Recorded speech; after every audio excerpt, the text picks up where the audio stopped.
Please subscribe to this channel, so that we are more enthusiastic in providing the best video for you.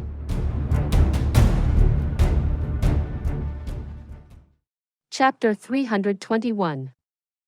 The nephew and uncles meet as strangers. Eldest brother. How about we go to Tian Xiang after this matter with Tian Fa is over?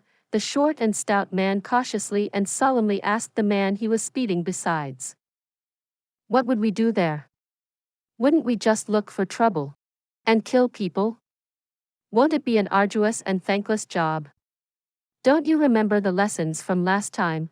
The black-bearded middle-aged man rolled his eyes and lashed out. No. How could I ever forget what happened all those years ago? I was just wondering if I could take Jun Moxie and bring him to stay with our sister for a couple of days. I hear that child is different from before. People say that he's acting tyrannically these days. He's oppressing people all the time. He has made a lot of progress as well. Little sister, she has been unconscious for 10 years now. The short and stout man spoke with a trace of regret on his face. This matter needs time to be considered. Don't I love my sister too? But that brat's conduct is very shameful. He had started to behave badly from the start. Besides, Mother was waiting for some good news in high hopes the last time I had gone home to report of our nephew's conduct. She was very expectant of him. But she got so angry after she heard about his behavior that she almost shut herself in. Or have you forgotten about that? I would have abandoned him if he weren't my nephew. Rumor has it that he has improved. But that is just a rumor. What if the rumor turns out to be false and the brat's conduct turns out to be nastier than the rumors put it? Wouldn't Mother feel infuriated? So, let's check it out in secret first. The black-bearded man sighed as a sad look covered his eyes. You're right. That little brat has been extremely disappointing. Little sister's innate talent was outstanding. And younger brother-in-law Wu Hui was a dragon in human form. How could someone derived from them be so unbearable? We'll need to take a proper look for further consideration. But what if the prodigal son has made his return? Wouldn't it be a very happy event? However, it will be very difficult for us to come out this time. There's a chance that something may happen if we go back. Eldest brother, the Silver Blizzard City will most likely send people to Tian Fa. Shouldn't we trifle with their people a bit? And speaking of anger, that little brat from the Silver City is basically a torrent of flames. The short, stout man bared his teeth. There was a hint of a secretive yet fierce smile on his face. Very well. There's no harm in killing or playing with a few of them. However, the black-bearded middle-aged man warned. But no one is to know that we were involved. Of course. The Silver Blizzard City's younger generation will die without knowing the immensity of the issue. This will be heartwarming. We can consider this as revenge for younger brother-in-law, and a case of venting our anger for our sister's condition. The other two men smiled in an evil manner as they prepared themselves for a fight. Outside the jungle, at the fork of the three roads, Jun Moxie was standing with his hands behind his back. Suddenly, he started to look a bit startled. His expression changed a bit, but it soon became normal again. The young master Jun was focused on a particular direction. This was because he had sensed three very powerful and imposing figures, and these figures were moving quite fast. Their direction was unchanging, and he judged that his current location was their intended destination. Jun Moxie narrowed his eyes and focused. He thought that I never knew that the world outside Tian Xiang City is so huge. These rivers and mountains are so picturesque. He was right to say this.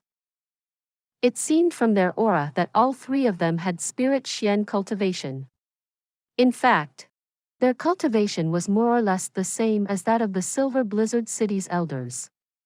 However, The hitman Jun didn't lose his color because of this. Mainly because the three men's murderous aura was quite faint at this moment. And Jun Moxie couldn't be mistaken in this regard since he was a top-notch assassin. In fact, he had also determined that the third, sixth, and ninth elders of the Silver Blizzard City would die an ugly death if they were to face off against these three.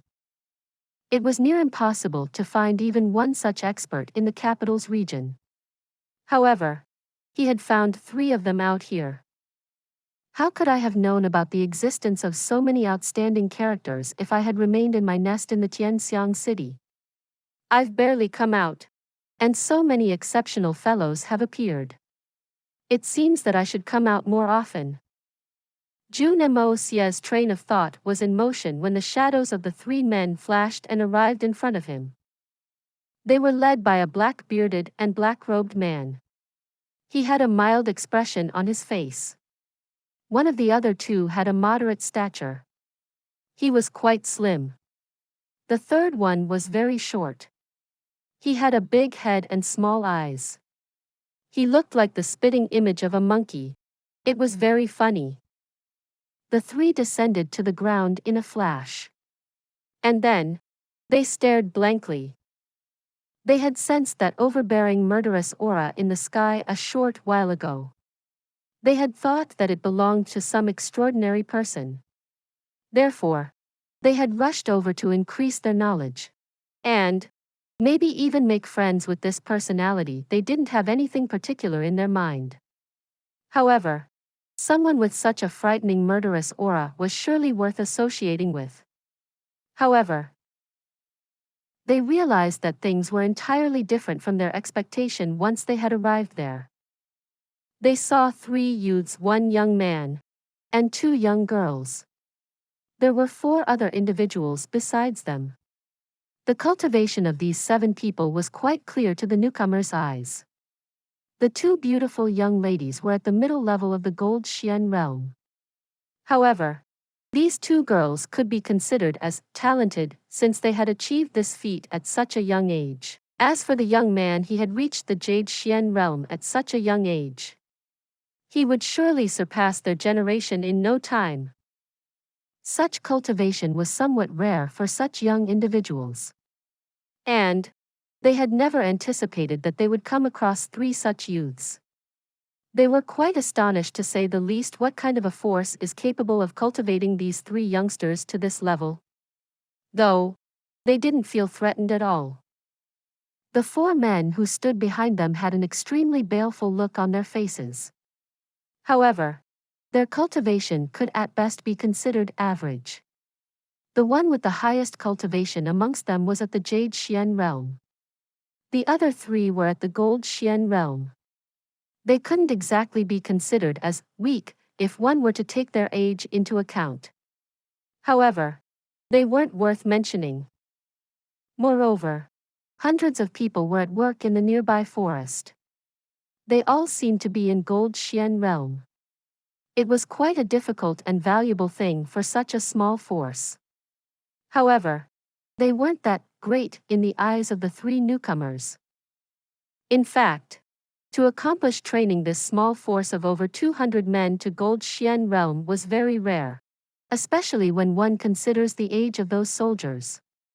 It was a luxury even several empires in this world couldn't afford. This extraordinary feat was extremely shocking. So much so that it wouldn't necessarily be easy for a major empire to organize a small team of Gold Xian experts, even if the said empire was to put in the entirety of its efforts. Therefore, it could be said that Jun Moxie's troops could change the direction of any worldly war. However, the strength of these troops weren't of much importance to those 3 experts.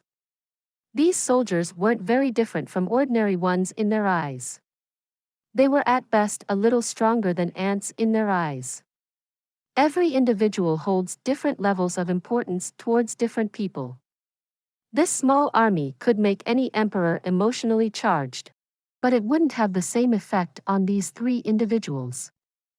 How could these troops' strength baffle these 3 experts like that mysterious murderous aura had? Young man. This old man has something to ask you. Who was the person that stopped here for a moment and then disappeared in a wink of an eye? I ask that you to answer truthfully. It will be to your benefit. So, do you know? The short and stout person asked. His name was Dongfang Wen Xin. He was third in order of age amongst the three experts. The middle-aged black-bearded man was Dongfang Wen Xin, and the slim man was Dongfang Wen Xin. The three of them were real brothers. Dongfang Wen Xin had realized that his elder brothers weren't willing to open their mouths. So, he decided to ask since his status was the lowest amongst the three. There was nothing wrong with his question. However, the same couldn't be said for the manner in which he asked it. He hadn't looked at them when he asked the question. Moreover, he had also spoken in a very arrogant manner. It seemed as if this had turned into an interrogation. It wasn't surprising that Dongfang Wen Xin had spoken like that. His strength may have been the least amongst the three brothers, but he was still a spirit Xian expert. His ego awakened since he was faced with so many jade and gold Xian experts. So, he spoke for the face of his reputation. Moreover, it sounded as if his words had come as a great benefit for their sake. It is considered a great favor to receive instructions from a spirit Xian expert. One would reap the benefits of such an advice for the entirety of their lives even if it was only half a sentence or even a single word. Even the eldest and the second Dongfang brothers thought that this was only a natural course of action. They didn't think that there was anything wrong with their younger brother's method of questioning. He asked the question, and expected that the opposite party would instantly recognize their strength. He expected that the other party would be delighted, and might even try their best to fawn over them in order to curry favor with them. However, it was a pity that he had met Jun Moxie. This person couldn't be moved by force, persuasion, or material benefits. Moreover, he would never bow down to any threat. Even if that threat came from three spirit Xian experts, the original Jun Moxie had met his three uncles very briefly. But this had happened over 10 years ago. He was no more than 6 or 7 years of age at the time. And he had forgotten about them owing to his careless nature. The current Jun Moxie didn't even have the slightest idea of their identity as a result. He would have been able to recall them if the previous occupant of his body hadn't possessed such a useless memory. As for those three grown-ups, his uncles, how would they know?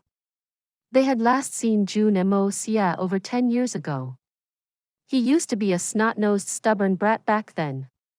However, they were facing a youngster with a promising face and outstanding bearing at the moment. Where have we seen this extraordinarily talented and handsome youngster? I just can't recall. This young man is very handsome. And there's some vague familiarity about him. However, it didn't occur to them who it was. Their minds had been tuned by the rumors. So, their nephew was supposed to be a thorough debauchee and a wastrel. How could he resemble this handsome and proud youngster? Moreover, this young man was at the middle level of the Jade Xian realm, maybe even a bit higher. However, the rumors stated that their nephew had wasted his meridians in his debaucheries. Therefore, it was very hard to make that connection. Haha, Sister Xiao Yi. Do you finally see? That tree doesn't seem like one in late autumn. Its leaves have turned silver, but they haven't fallen down. They will turn green once again when the spring returns. Isn't it wonderful? Shouldn't we take a few specimens back with us when we return home? Jun Moxie seemingly hadn't heard the question that Dongfang Wen Xin had asked. He smiled unenthusiastically as he pointed towards a tree and showed it to Dugu Xiao Yi. Dongfang Wen Xin immediately got angry. Aren't we even worthy of acknowledgement in his eyes? That was huge blow to the third Dongfang brother's pride. He asked fiercely, Oi, Brat! I asked you something. Are you deaf? Didn't you hear this old man's question? Do you need a spanking?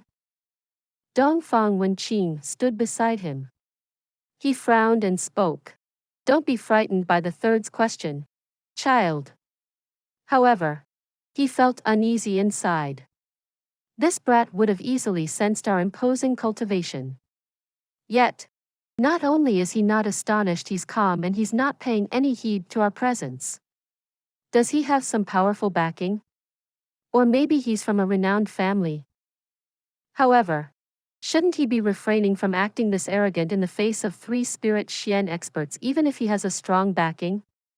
I can't sense anything astonishing here, but can that person with the overwhelmingly astonishing murderous aura be somehow related to this brat? Or is that person hiding somewhere nearby? Then, Dongfang Wen Dao turned his head and grinned. He then laughed. Elder brother, I always knew that it's important to discipline a child every now and then.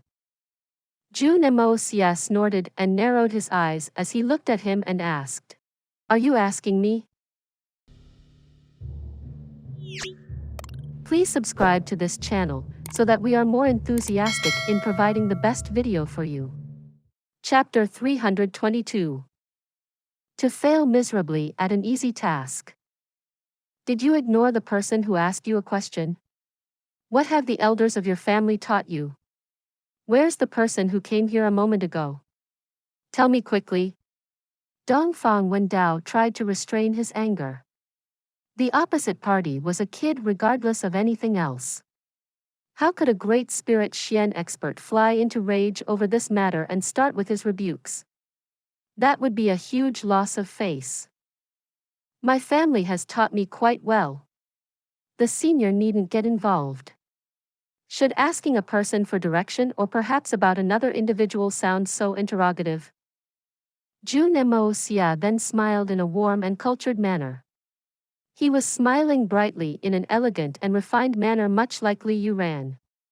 Now, if the seniors were to ask me for directions, they should have done it like this. If I may ask the senior, could you tell me where the person who was previously here gone to? I'll be grateful for the information. Jun Moxie chided them in a satisfied manner after he finished. And that is called courtesy. Oh yes. That's what my family's elders have taught me. Spirit Xian? So what? Just because you're a spirit Xian doesn't mean that you can ride on my neck and take a shot. I can't beat you, but that doesn't mean that I'll give in to you. I can't kill you, but I can still embarrass you. Anyway, these 3 people appear quite cautious. It's like they are scared of something. It was then that Jun Moxie's mind set to work, and he recalled his murderous aura from a moment ago. So, how could Jun Moxie not wave his banners? Little bastard. Do you wish to die? Dongfang Wen Dao asked angrily. He may have been rude, but he was no fool. How could he not understand the young master's Jun irony-clad ridicule, especially that, my family's elders, part? Wishing to die? I'm too young for that. Even the king of hell may not be willing to receive me. Jun Moxie looked at him in a cold and indifferent manner. These 2 were unaware that they were uncle and nephew. So, they continued to glare at each other. Dongfang Wen Dao was extremely angry. He stretched his hand to grab. The man anticipated that he'd catch and strike that little brat to vent his anger. He wanted to teach the little brat a lesson even though it was inappropriate for him to punish someone so young. Who would have known that his hands would grasp empty air? Jun Moxie had changed positions and had appeared behind him in a flash. The third Dongfang brother suddenly heard a sound behind his body. It was the sound a blade's edge makes as it pierces the air. He couldn't help but feel his blood run cold. The 2 men had just moved into action. However, the spirit Xian Dongfang expert had unexpectedly been pushed to a disadvantageous position. He had admittedly committed the fault of underestimating his opponent. However, the young Master Jun's movements had been lightning fast, and were worthy of being considered as extraordinary. Dang it! Dongfang Wen cried out in alarm. He was a top-class assassin, and could adjust to any contingency. He had been startled by this, but he hadn't panicked. He conveniently leapt forward. The Spirit Xian's speed was quite fast. His powerful leaps could cover over 20 meters of space. He anticipated that he'd be certain to avoid that brat's pursuit and attacks.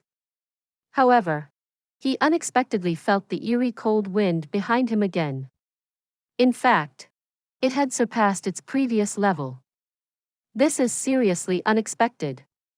The third Dongfang brother's movements were also quite exceptional. Yet, he was still forced to hasten in order to avoid his opponent.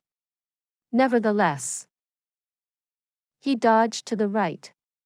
However, the cold air followed him like a shadow. Then, he went left, but the cold air was still there, same as before. Dongfang Wen had changed his body's posture 7 times in a split second. He had also increased his power by 10 times. Yet, the cold air never left his back. It stuck to him like a disease, and continued to get worse. And shockingly, he didn't even get enough time to make a turn. Finally, his waist trembled. A cold knife had penetrated the third Dongfang brother's lower back. However, Dongfang Wen was still a Spirit Xian expert. He hadn't expected such a sharp counterattack from Jun Moxie, but that didn't affect his ability to transfer Xian Qi to protect himself. The blade was being held by a mere Jade Xian expert. It couldn't have caused any damage to him even if it had been a divine weapon. However, the outcome of this fight had technically been his defeat, a resounding defeat. Dongfang Wen suddenly stopped and stood dumbstruck. No cold or heat had ever invaded the borders of his body since his cultivation had reached the Spirit Xian realm. However, he was sweating profusely at this moment. In fact, the sweat had soaked his clothes. The 8 spectators were also covered in cold sweat, especially the black-bearded middle-aged man and the slim man. Their stares were so wide that it seemed as if their eyes would pop out. The third brother had appeared like an indistinct demon to the eyes of Dugu Xiao Yi, Guan Qing Han, and the others who accompanied them. He was like shadow who had suddenly rushed ahead, then back, then to the left, and then right. It appeared that tens of hundreds of small shadows had started to flit about in the sky. They had been dazzled to look at the man's skills. And then, they saw him come to an abrupt stop. He stood still thereafter. As far as they were concerned, Jun Moxie hadn't even moved from his place. It seemed that the short and stout man had been showing off his unique abilities. However, what about Dongfang Wen Xin and Dongfang Wen Jian's eyesight? How could their faces not turn pale with fear after they had witnessed the events unfold? This sight had been sufficient to corroborate the Spirit Xian expert's fate in this battle. They had seen their younger brother launch ahead, and then use his extraordinary skill to evade that brat's extremely quick blade. However, they saw that white-clothed brat disappear the next moment. And then, he appeared at their brother's back like a ghost. Moreover, he held the knife in a resolved manner. Then, their third brother had evaded left, then right, then ahead, and then back in circles. He had assumed 7 stances in a split second. The man had moved in nearly 40 directions in an instance.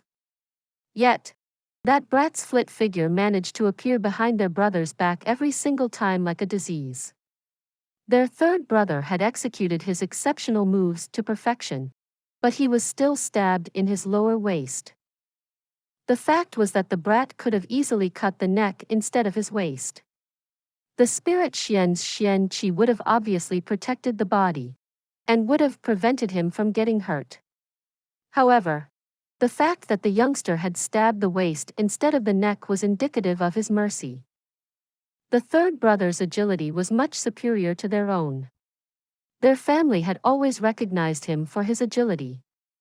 In fact, he was world-renowned for it. No one in the present era could compete with him. The solitary falcon was known for his speed, but even the great master would retreat when faced their third brother's agility. The solitary falcon excelled at speed. But his agility was somewhat lacking in front of the secret skills that had been passed down in the Dongfang family. But this brat is just at the Jade Xian realm. This is scary. What's the meaning of this? Isn't this too terrifying? The strengths of the two men differed by nearly 20 levels. Good heavens me! This world has gone crazy. It's like humanity is trying to consume the sun. The rat is trying to become the cat's bride, like an ant is violating a King Xian beast. What kind of martial arts is this? Even the Lord of Tian Fa might not be able to achieve such a speed. How did this youngster achieve this? Who is he? He's young by the looks of it. The brat appears to be 16 or 17 years old. Yet, he already has Jade Xian cultivation. So, won't his master be even more difficult to deal with? We are fortunate that his cultivation isn't very high. He still can't defeat a Spirit Xian defense. But wouldn't he have been able to kill the three of us with ease if he were as strong as us? In fact, he wouldn't even need to be a Spirit Xian expert. He would be able to injure a Spirit Xian's vital points as long as he reaches the Sky Xian peak. Isn't this inference extremely scary in itself? There was pin-drop silence in the area. The three Dongfang brothers' young master Jun's company, all of them remained silent. Dugu Xiaoyi looked amazed for a long time. She stared at the foolishly standing Dongfang Wen Xin with a sense of adoration on her face. Then, she clapped her hands in acclamation. Excellent agility move. It was very intricate. It was extremely wonderful. It was unrivaled in this age. Heavens must have pity. Dugu Xiaoyi had truly meant those words by heart. One could say that they were akin to words spoken in worship or adoration. That short and stout man wasn't very handsome, but his agility skills were a beauty. It had transformed his image in that little girl's mind. And this virtual image had dazzled the little girl. In fact, it had almost made her swoon. So much so that the little girl would have taken him as her master if he was a younger man. This is beyond the regular level of Xian Qi display. This is extremely outstanding. Guan Qinghan was similarly shocked. However, she could vaguely sense that the atmosphere was fishy. So, she pulled Dugu Xiaoyi's arm and softly whispered to her, "Sister Xiaoyi, don't speak much." However, was Dugu Xiaoyi's acclamation genuinely that sweet? It was similar to that cackling sound under the pear tree. It was horrifying for the people who were nearby, but melodious to the ones who were at a distance. Dongfang Wen Xin stood with a stupefied expression on his face. His complexion had become deathly pale. This incident had hit his self-confidence hard. Its effect was incomparable. He had always been extremely proud of his exceptional agility. However, it had turned out to be completely worthless in front of this youngster. A youngster of mere Jade Xian cultivation had surpassed the speed he had always been immensely proud of. In fact, this boy hadn't even given him the time to change directions properly. My life's hard work has lost its meaning. It was like a huge sailboat had flipped over a small ditch. He had failed miserably at a very easy task. Then, that sound of acclaim came through to his ears. Excellent agility move. It was very intricate. It was extremely wonderful. It was unrivaled in this age. That voice was very loud and genuinely heartfelt. But he was a spirit Xian expert. How could he endure this? It was possible that even 10,000 talented writers and their flowery pens couldn't properly explain the third Dongfang brother's frame of mind. His deathly pale face turned red in an instant. The naked eye could see that redness travel to his neck, and then to his chest. One would have been able to see his reddened toes if he had taken out his shoes. Blurg. Dongfang Wen Dao's vision became blurry. He felt so ashamed that he vomited blood, and tottered on the verge of collapse. He had become so angry that he had vomited blood. That innocent and heartfelt acclamation had made this spirit Xian expert belch blood. Dongfang Wen Xin and Dongfang Wen Jian quickly leapt forward to provide firm support to him. However, Dongfang Wen Dao stubbornly pushed them aside. Then, the third brother took a deep breath, and slowly turned to look at Jun Moxie's eyes. His expression was extremely complex as he hesitantly spoke. "You have guts. I admit defeat. I admit defeat." Those 3 words had somehow emerged from his mouth. Each and every one of them had been extremely difficult to speak. Each and every one of them was like a heavy mountain to him. However, he had still spoken them. Jun Moxie's eyes couldn't help but reveal heartfelt appreciation. A spirit Xian expert had been defeated by a young jade Xian expert in front of everyone. And yet he was willing to admit it publicly. What kind of bearing is this? One's reputation was as important as one's life in this world. There weren't many people who could accept their defeat in such a magnanimous manner. Please subscribe to this channel so that we are more enthusiastic in providing the best video for you. Chapter 323. Jun Moxie. You had the impertinence to stab your uncle? His attitude was, "It's only a loss. And it's okay." This point made a good impression on Jun Moxie. Therefore, he smiled despite himself. What competition were the senior and I having? Where has the matter of victory and defeat come from? After all, the cause for all of this was this junior's extreme arrogance. I hadn't answered the senior's question. I had even spoken rudely. This junior shouldn't have spoken that way. You won, brat. There's no need to go out of your way to protect my pride. A win is a win, and a loss is a loss. What good will attempting to cover it up do? Dongfang Wen Dao spoke angrily. You were qualified to speak to me like that since you could beat me. I had been too carefree while questioning you. It was indeed this old man's fault. Therefore, I apologize. He then snorted and said, "However, this old man will come and find you in the future. And our skills will be better matched when that time comes." Haha, this junior will always be looking forward to it. However, the difference in the seniors and my strength is more than 20 or 30 times. I'm afraid that the senior would have blown me into bits if we were to face off using our true strengths. Jun Moxie wished to make friends with them. So, he spoke modestly. Your words are true. Dongfang Wen Dao snorted and spoke in an arrogant manner. Brat, you are tactful. If I were to seriously fight you in a battle of life or death, the consequences, I can't say for sure what they be. Your movements are very agile. They're even faster than mine. In fact, you can't even compare them. Damn it. Dongfang Wen Dao couldn't help but feel dismayed as he finished his sentence.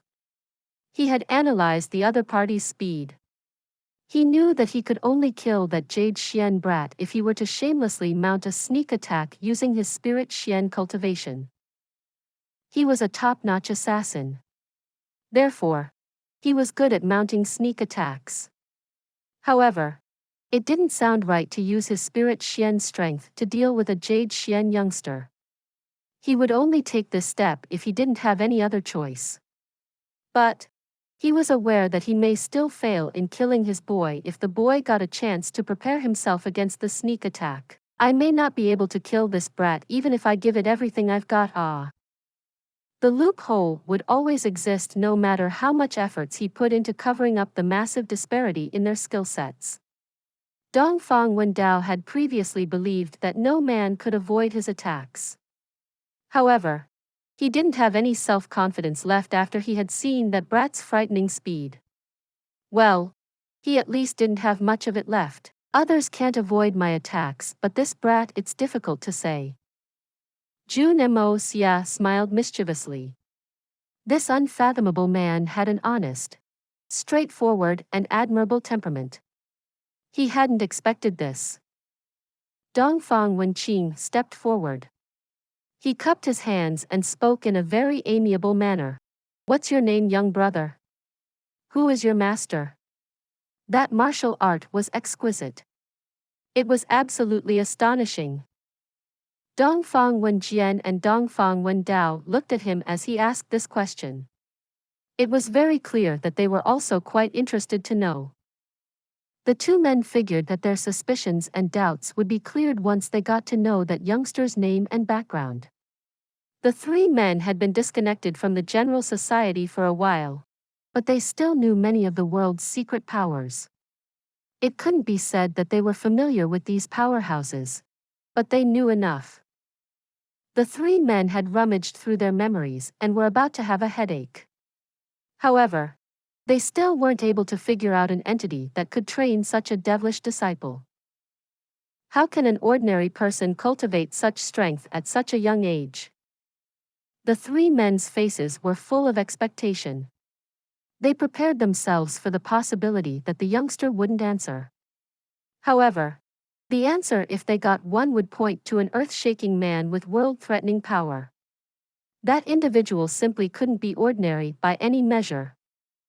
The seniors flatter me. The seniors are very open-minded. Your Xian cultivation is also excellent. This little one truly admires the seniors. Moreover, the seniors have a noble character and unquestionable integrity. I genuinely respect you. Jun Moxie spoke these polite words and thought. Then, he decided that there was no need to keep such secrets on that path and spoke. I'm from the Jun family. I'm Jun Moxie. Ha! Hick hick hick, I'm Jun Moxie. These four words had a very unusual effect. Dongfang Wen Xin and Dongfang Wen Jian cried in surprise. They even staggered 2 large steps back. Their eyes had a look of utter amazement in them. They were so shocked that it seemed as if they had seen a ghost in the bright sunlight. As for the third brother Dongfang Wen, his eyes were opened even wider. His entire body had turned red. In fact, his body had started to sway as if he was drunk on some ale. A continual, sound escaped from his mouth as he hiccuped. It seemed that his saliva had gotten stuck in his throat, and that he would choke on it at any moment. Jun Moxie couldn't help but feel proud after he looked at this scene. This young master has become quite famous. My reputation has spread far and wide to this extent. Even 3 spirit Xian experts are so shocked to hear my name. This is what they call a well-known reputation. It seems that my reputation has reached the bright and shining moon. This genuinely feels like an accomplishment. Jun Moxie couldn't help but feel a bit giddy. You, who did you say you are?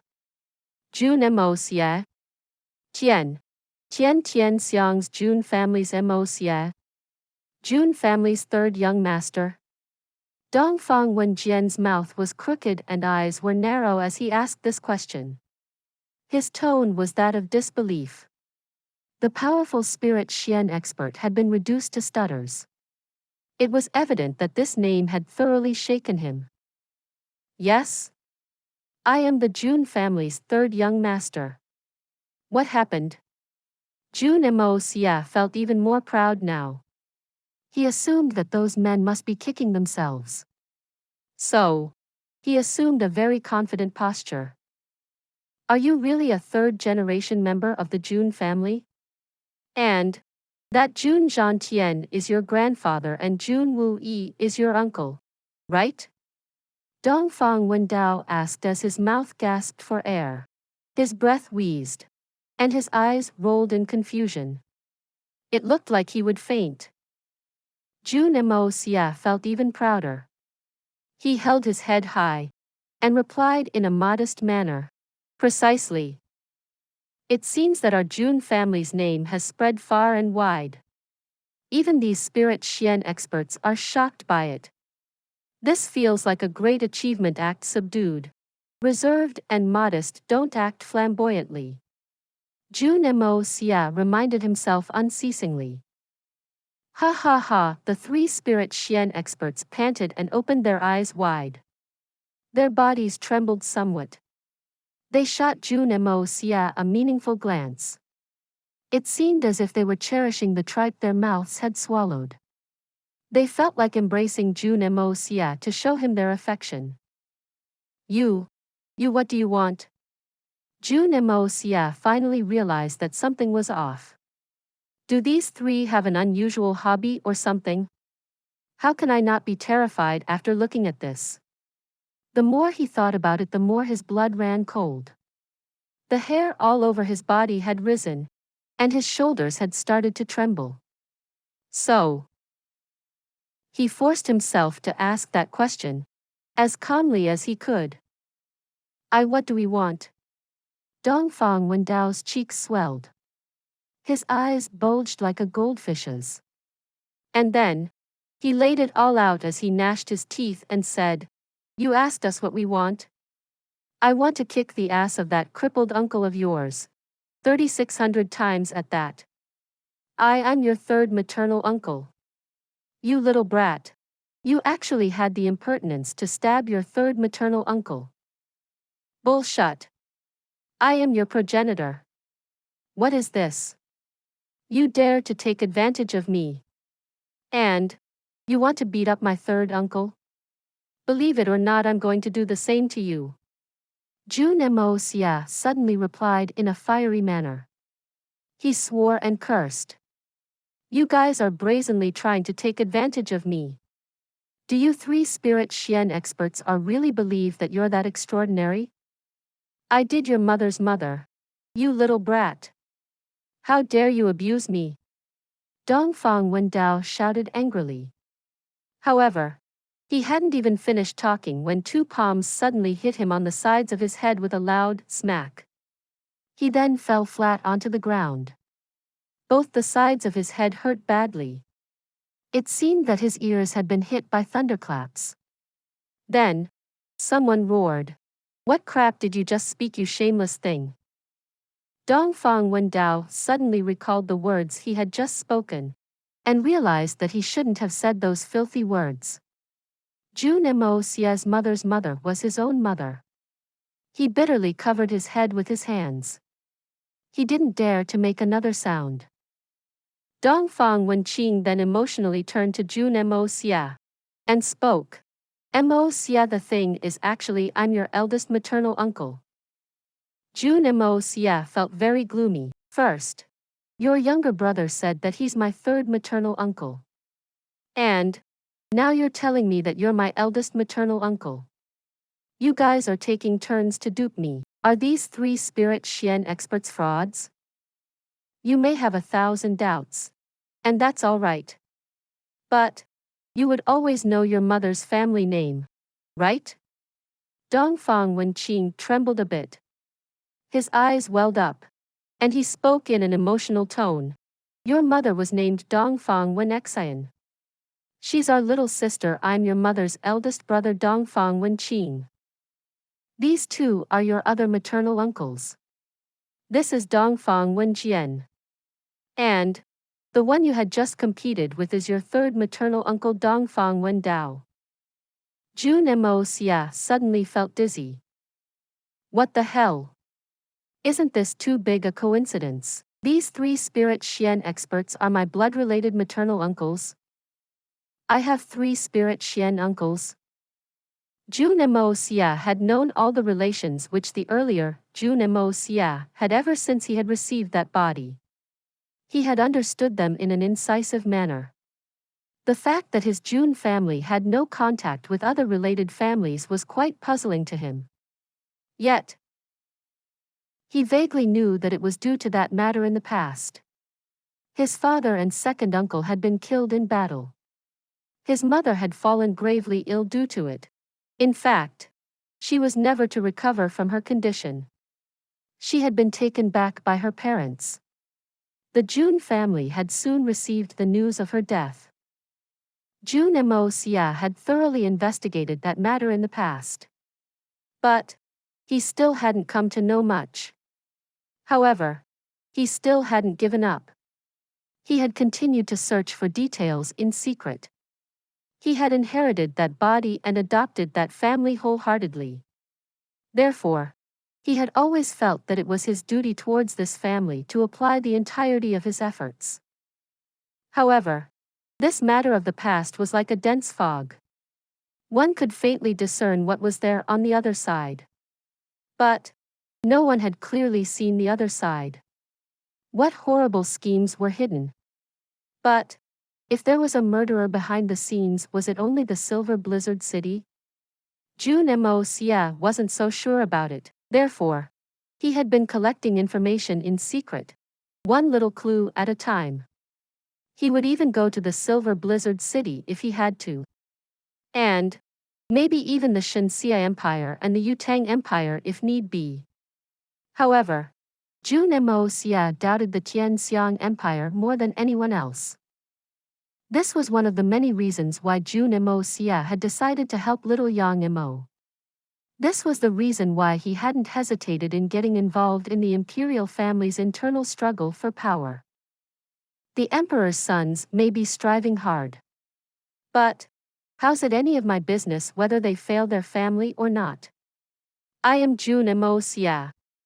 So, how can I allow you to my Jun family? You won't even begin to set about the task. And I will cut your head in the middle of the night. My strength may temporarily not be as strong as a spirit Xian expert's. But you are only an emperor. Perhaps you have spirit Xian experts to protect you. But I can kill you as long as you're not a spirit Xian expert yourself. Please subscribe to this channel so that we are more enthusiastic in providing the best video for you. Chapter 324. Don't let your fertile water onto others' farms? How wouldn't Jun Moxie know his mother's name and family name after he had gathered so much information? Moreover, those three men seemed emotionally moved. Their expressions were amiable, as if they were trying to express their feeling upon meeting their next of kin.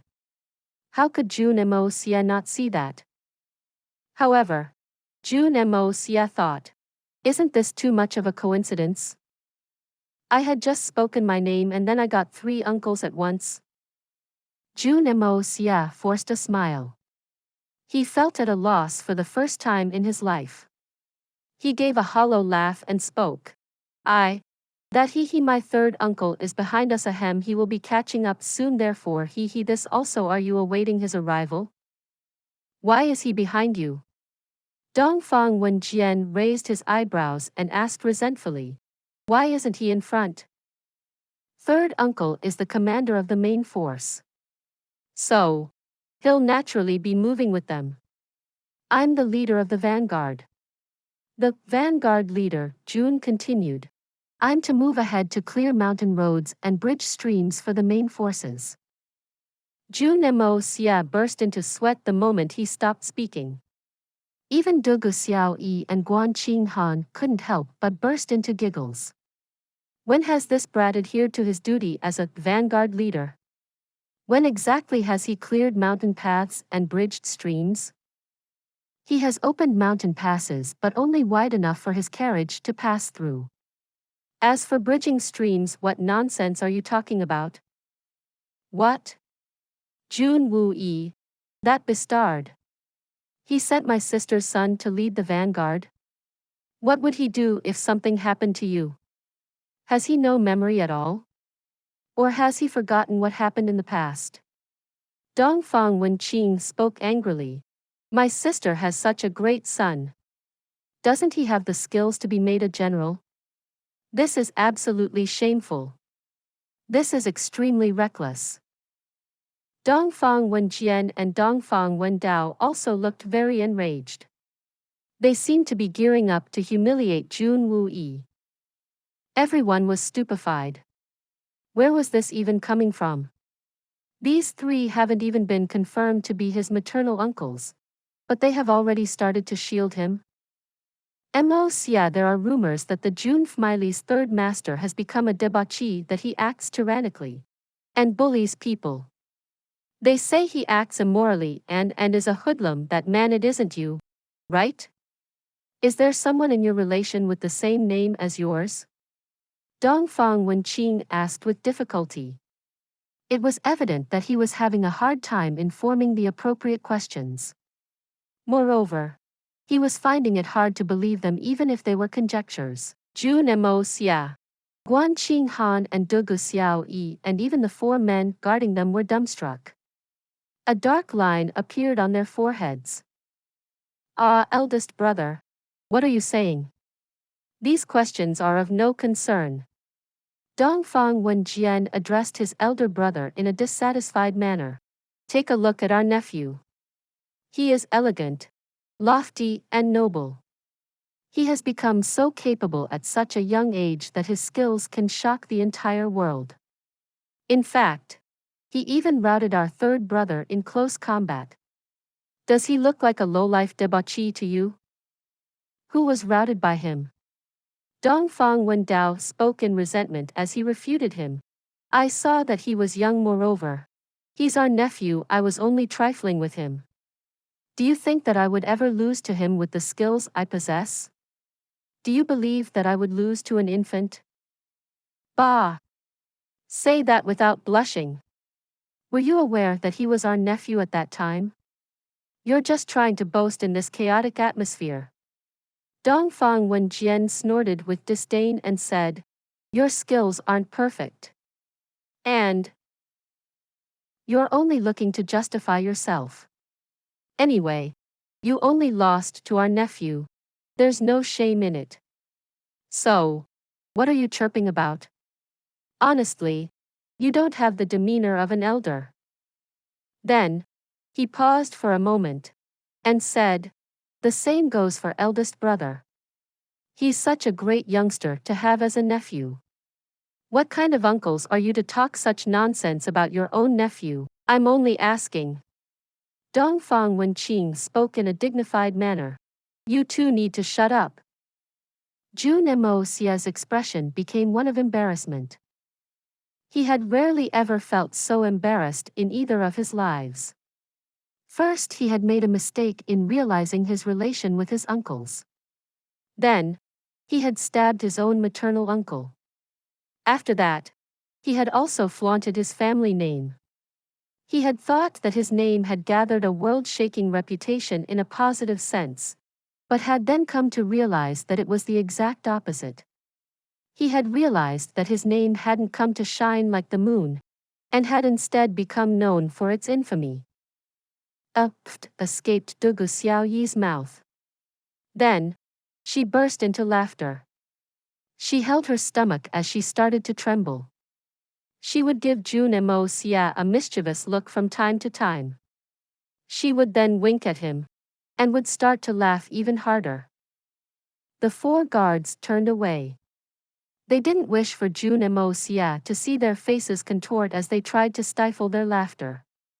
Chalked sounds of sniggering continued to escape from their suppressed throats. Guan Qinghan was able to suppress her smile the most successfully. Though, there were some signs of thawing on her cold face. She was somewhat aware of her mother-in-law's maiden family since she was the Jun family's daughter-in-law. Guan Qinghan knew that her mother-in-law's family didn't have a widespread reputation. But she vaguely knew that they possessed great power.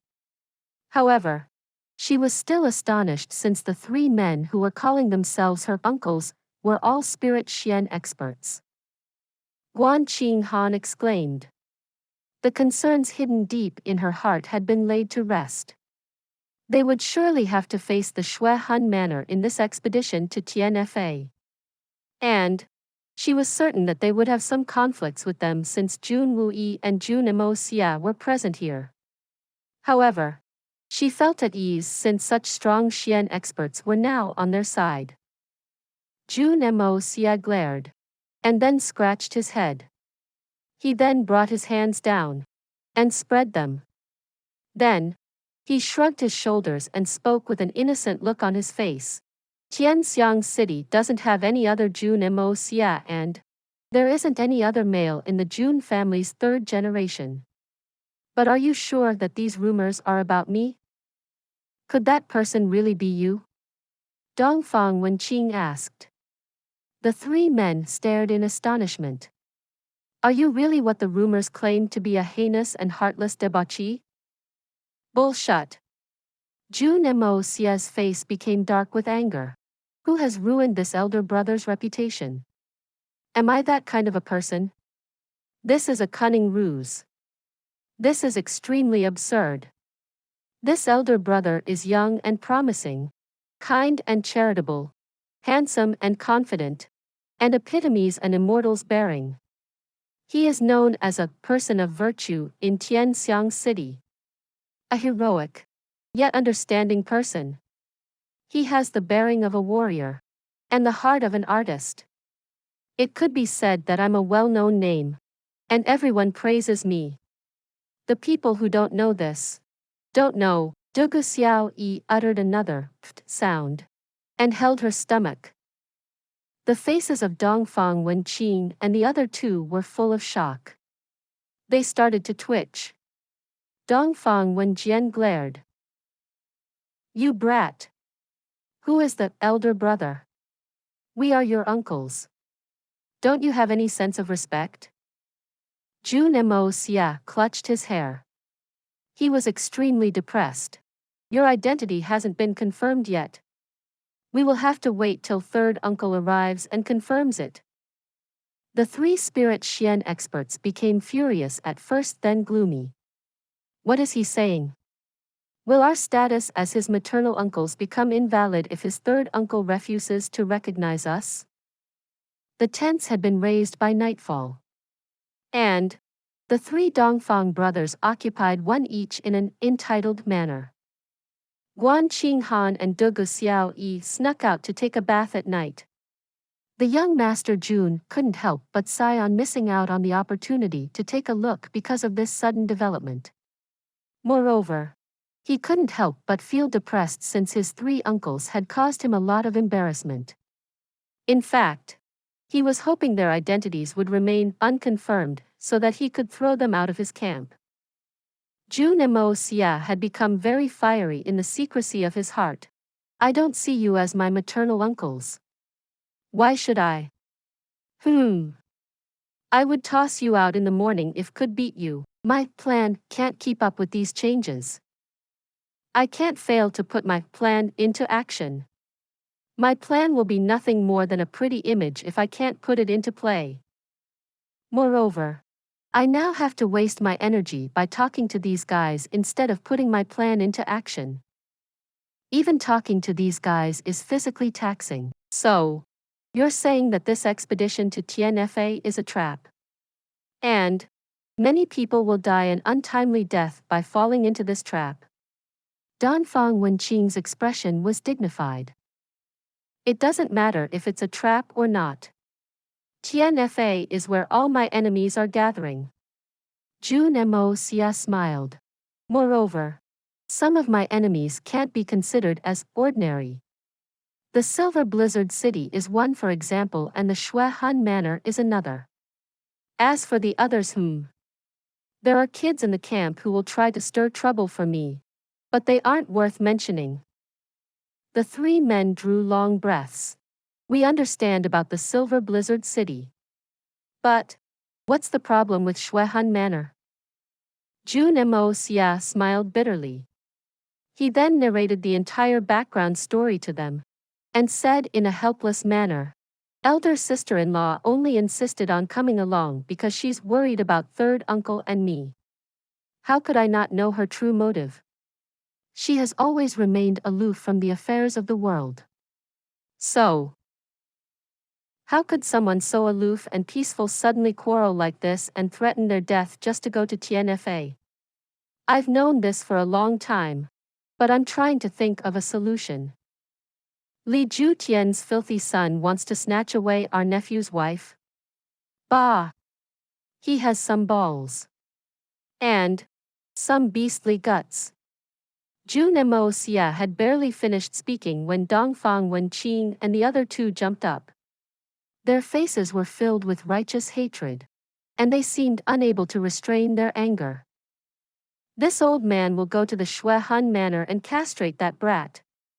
He's fucking delusional. That toad wants to eat the swan's meat. Dang it. I won't even leave him capable of taking a piss." Dongfang Wen angrily waved his hand. Jun Moxie hiccuped. He hadn't expected such a huge reaction from these three men. "Moxie, you said that your sister-in-law isn't that cold towards you anymore?" Dongfang Wen Xin asked cautiously in contrast. Yes," Jun Moxie replied without thinking. He felt that the three men were asking boring things. He had also started to feel drowsy by that time. Oh, what an unfortunate child.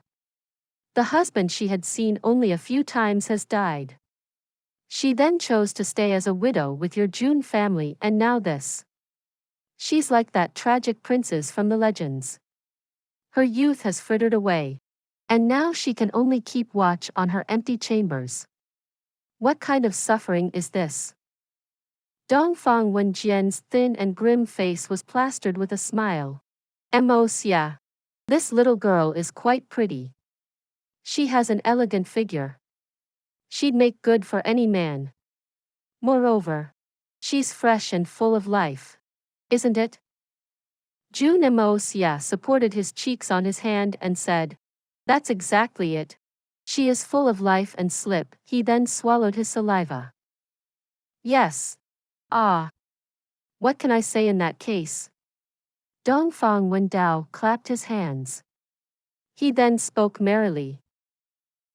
"The family name will still remain Jun. In any case, would you run away from this? The young brother will have to step up since the elder one is dead. As that proverb says, don't let your fertile water onto others' farms. Shut up, third. And don't talk rubbish." Dongfang Wen Qing's face was stern as he scolded. "What, don't let your fertile water onto others' farms? Are these the things an uncle should say to his nephew? It's very impudent of you to speak such things so casually. This is a very shameful way of thinking." Dongfang Wen was quite afraid of his eldest brother. He immediately shrunk on seeing him getting mad. He lowered his head and didn't dare utter another word. Jun Moxie was suddenly woken from his daze by that scary shout. He sobered up and asked in a dazed manner, "Who what, don't let your fertile water onto others' farms?" Please subscribe to this channel so that we are more enthusiastic in providing the best video for you. Chapter 325. Dongfang Wen Xin. "I thought that you were a young brat when I saw you in the daytime. But you said that I've wrongly accused you when I called you a debauchee? You are indeed hopeless. You were quite drowsy a moment ago, but you woke up quite quickly the moment I mentioned this matter." Dongfang Wen Qing snorted and stroked his beard. He then spoke in a contemplating manner. "This is a headache but it's such a pity, but if this bratted is problem, this problem is just not." Dongfang Wen and Dongfang Wen Jian scoffed as well. They even rolled their eyes. It seemed that the two old men were playing the same game. The two men had started to play dumb, and were acting all noble and virtuous. They were slyly concealing their intentions in the shade of ethics. Their mouths spoke the words of the world's ways, but not their personal thoughts. This matter we will discuss at length, Dongfang Wen Xin concluded and sighed. Then, he spoke again after a prolonged silence. Xie, your uncle scolded you because the rumors had misled him to believe that you were unbearable. However, I finally see that you are an elegant and heroic person, a promising youngster, and the foremost in your generation. Your grandmother would be so gratified if she could see this. And your mother would be so happy if only she could open her eyes and see.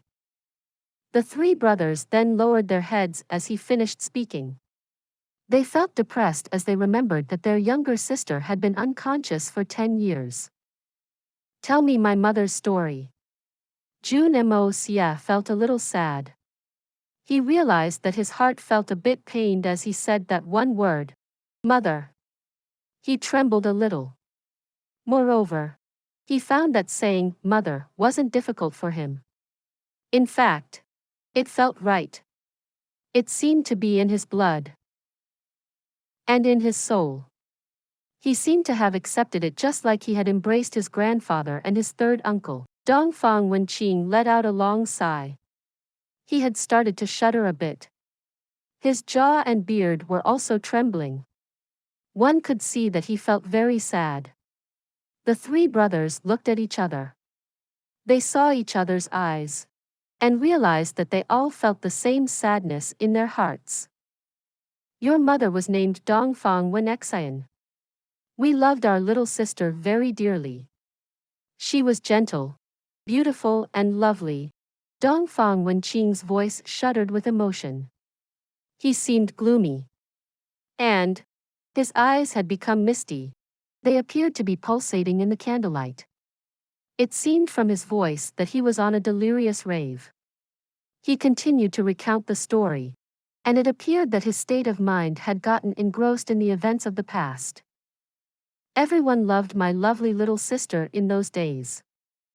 Now, unexpectedly, I still remember to this day the entire family had opposed the idea of my little sister's wedding with Jun Xie. But she was determined. She wouldn't be fazed, and continued to insist on it. So, the family had no choice but to agree to their marriage. But mother had told her, come back if you don't like it there. This family would always be your home.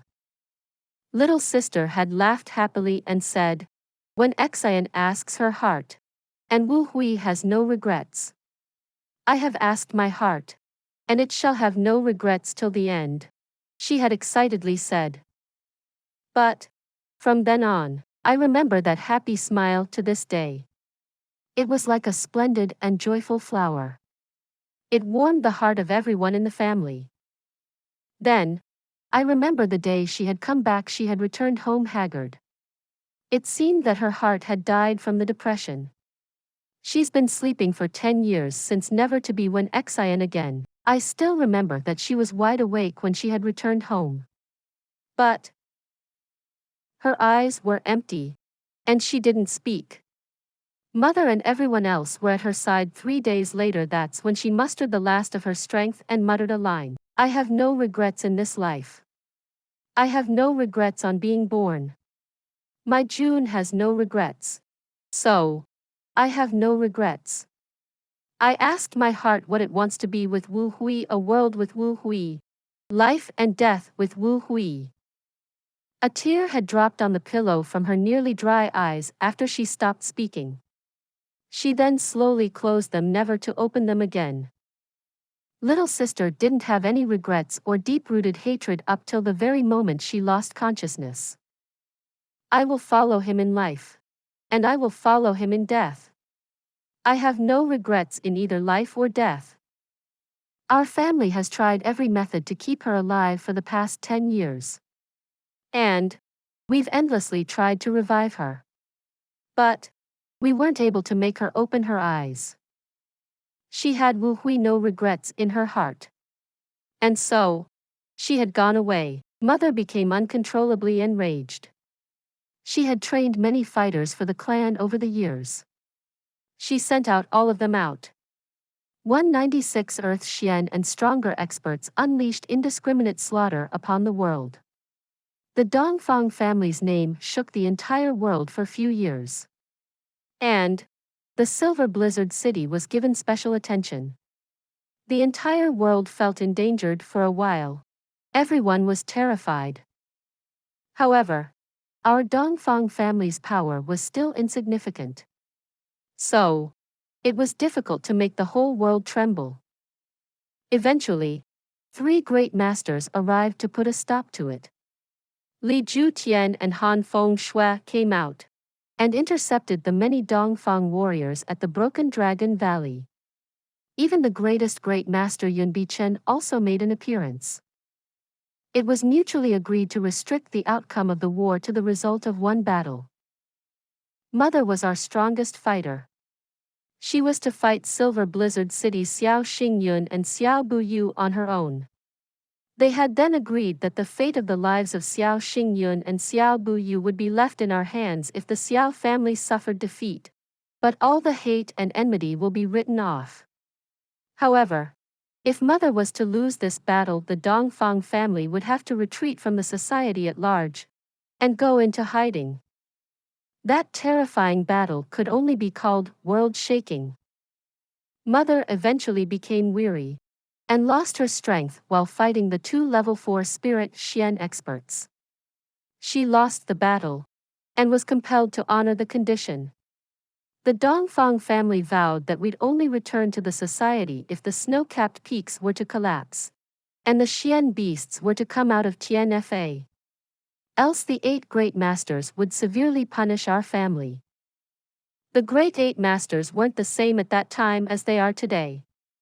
The Supreme Blue Master Meng Hongchen and the Solitary Falcon weren't ranked in the Great 8 Master at that time. They ascended to their ranks after 2 of the great masters disappeared. Mother had begrudgingly lost that battle, but she left her mark behind. Xiao Xingyun and Xiao Buyu would never cross the Spirit Xian 4th level. Their cultivation halted at their then current levels. Consequently, they'd never be able to reach the level of a great master. However, the Dongfang family's strength was seriously weakened as a result of the battle. The Dongfang family hasn't come out of its hiding in 10 years except to avenge Mo Yu and Mo Chao's deaths. Dongfang Wen Xin finished speaking about the past. Jun Moxie felt a heavy mountain-like burden pressed down upon him after he heard of it. The other 3 felt the same. The young master Jun stared at the flickering candlelight. His face was expressionless, but he was enraged inside. His parents' unchanging love for each other flashed in his mind, and his stomach turned to knots. His soul was transported to the battles of the past for a moment. He could almost see the warriors of the Dongfang family spread far and wide. They spilled blood as they continued to take people's lives. Their strikes would never return empty. Thus, their prestige rose within the society. His mind then rushed towards the Broken Dragon Valley to witness the Dongfang family's fight of desperation, a fight which the lady of the Dongfang family could have won, but didn't. She couldn't be defeated, but lost. A fight she couldn't win even though she was certain to. Sometimes a victory can bring more hardship than a defeat. Yun Bichen, Li Ju Tian and Han Feng Shui, 3 of the strongest great masters, were present there to keep watch. How could this bloody enmity be written off if the Dongfang family was victorious? Write off the enmity? It was very pleasant to hear about this notion. However, the Xiao family would have never agreed to resolve this enmity even if the Dongfang family were to uphold their word. How could they not avenge the deaths of the 2 elders who die fighting in this battle? Moreover, how could the 3 greatest masters allow another one of such disputes to arise? Therefore, this matter had to end with tragedy for the Dongfang family. They had been doomed the moment they had been intercepted. The lady of the Dongfang family had no choice but to accept her defeat in order to protect her family. She could have won, but she was forced to lose. It was a tragic and moving sight. Jun Moxie was convinced that the people present at that scene were well aware that Lady Dongfang couldn't have lost the battle. How could it be that she lost the battle, but secretly forced Xiao Xingyun and Xiao Buyu's cultivation to halt at level 4 of the Spirit Xian realm? This outcome had taken shape under the pressure of the three great masters. And the Dongfang family had no choice but to surrender. Jun Moxie suddenly felt disgust arise from the bottom of his heart. This dislike was directed at those three great masters. The snow-capped peaks were to collapse, and the Xian beasts were to come out of Tian Fa. What kind of harsh conditions are these? These are the most fucked-up conditions. Dang it! Why didn't they just say that it's better to have the heavens fall and the earth rend than allow the Dongfang family to return? If I were to set up a condition, I'd say only when the eagles scurry underwater at the sight of rats soaring in the sky. Or perhaps, only when the fishes start to race on land. Dang it! And then, mother, that is, your grandmother broke all ties with your Jun family because of this matter 10 years ago. She was very dissatisfied. In fact, she was extremely disgusted with the way your grandfather handled things then. Dongfang Wen Xin let out a long sigh. His eyes were filled with an indescribable emotion. Jun Moxie remained silent. He found it inconvenient to speak. He had always known his grandfather's temperament.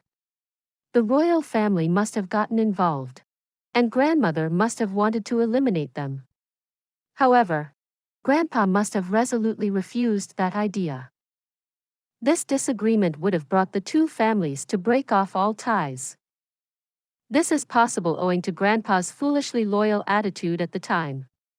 But it may not stand the same after such a long time and after so many events. Jun Tian was his generation's hero. He is upright, honest, and incomparably loyal.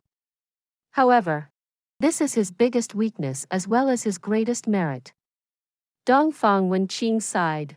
The bird has fallen to the bough, and the rabbit has fallen to the hunting dog since ancient times. He is extremely loyal, and his services have been highly appreciated by the entire country. However, a highly admirable war general's fate is very tragic. He doesn't die on the battlefield. He is beheaded and his property is confiscated. One can shake the gods if they fly too high. Dongfang Wen Xin looked at Jun Moxie in a profound and meaningful manner. He then chanted in a loud voice. High position, huge wealth and endless glory are fleeting like the mist. What can these aspects be compared to the prospect of roaming free and unfettered in this world? Haha, you do not have to worry about me on that count. Do I look like the foolishly loyal type? Jun Moxie laughed. He intentionally laughed in order to lighten the mood since the heavy atmosphere had become extremely oppressive and stifling for the four men. You really don't look like one, brat. You're a little crafty one on the contrary. One shouldn't be that crafty. Dongfang Wen Xin laughed. However, the Dongfang family can't show themselves so. How come you have come out? Jun Moxie asked curiously. Dongfang family can't be that upright. However, can't we come out if we don't use the Dongfang family's name and operate in secrecy? Anyway, won't we all starve if everyone from the family withdraws from the world? Dongfang Wen Dao gave a, "Are you stupid?" look to Jun Moxie. Jun Moxie was stunned. Besides, this Xian beast uprising is unprecedented. It has resulted in the formation of strong alliances. Powerful forces are being gathered, and we three have come here since we've been hired by the Xuan manor. Dongfang Wen Xin laughed in order to alleviate Jun Moxie's embarrassment.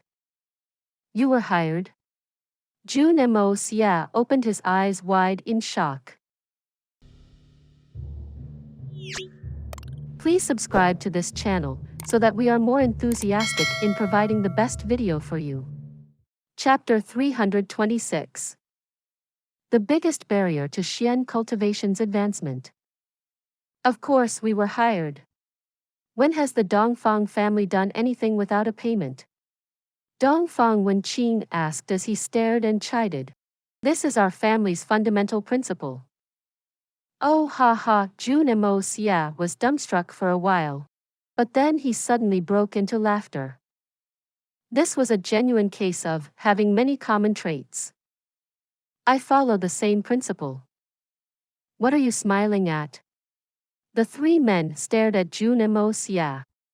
Your grandfather used to call us profiteers in those days. Don't tell me. You also I'm not smiling at anything. This is exactly how things should be done. One should earn money and avoid calamities. It is natural that you should receive remuneration if you're going to do something. How is this profiteering? Do I have to do everything free of charge so I can seem honorable? That's just too. Jun Moxie laughed happily. What's the quotation for this mission? 100,000 silver taels. Actually, it's 100,000 per person. Therefore, we're earning a total of 300,000 in silver taels. Dongfang Wen spoke with some arrogance. He stretched his fingers to demonstrate the value. Pretty good a sum, right? Jun Moxie was stunned speechless. We will take this 300,000 back to the family, and it will be able to procure provisions for our family for a long time. Dongfang Wen Xin sounded content. He stroked his beard and narrowed his eyes. It seemed that he had accomplished something great. Bang! Jun Moxie suddenly fell down. His head hit the table the candle was set on. The candle got extinguished as a result. The small lamp jar also tumbled, and his face was splashed with the oil. This, what on earth is this? The three Dongfang men cried in shock and hurried to support the young Master Jun. Has hearing of such a high price for our mission shocked him that much? Hitman Jun was admittedly very shocked. However, the reasons behind that shock, 100,000 for one person and 300,000 for the three of you? That's extremely cheap. I drink flagons of wine that are worth more than that. Since when did the price of spirit Xian expert service become reduced to that of a daily wage worker? Jun Moxie's shocking words made his three spirit Xian uncles feel somewhat ashamed. The young Master Jun hadn't spoken lies either. He had auctioned his exquisite wine at the aristocratic hall at very high prices. However, that wine was truly worthy of being called the heavenly grade wine. Everyone who had lived to taste it had gone crazy over it. On top of that, its price had skyrocketed even further because its supply was limited, and only the people from the highest echelons of the Tian Empire, true aristocrats, could enjoy it. So, its value had obviously increased because of its rarity. Many besides those within the boundaries of Tian Empire had the good fortune to taste the wine. And they too ended up admiring it greatly. The highly expensive price of this wine didn't drop at all. The noise about this 1 in a million wine didn't fade after the aristocratic hall announced that it wouldn't sell any more of it. So, some of it appeared on the black market soon after. Some magnate fortunate enough to have purchased it at the auction had put it on the black market.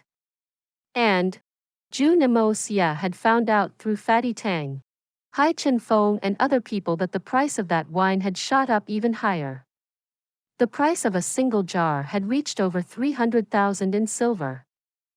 Bullshit. Is the wine you drink fermented with gold and jade? Does your wine cost more than 100,000 in silver?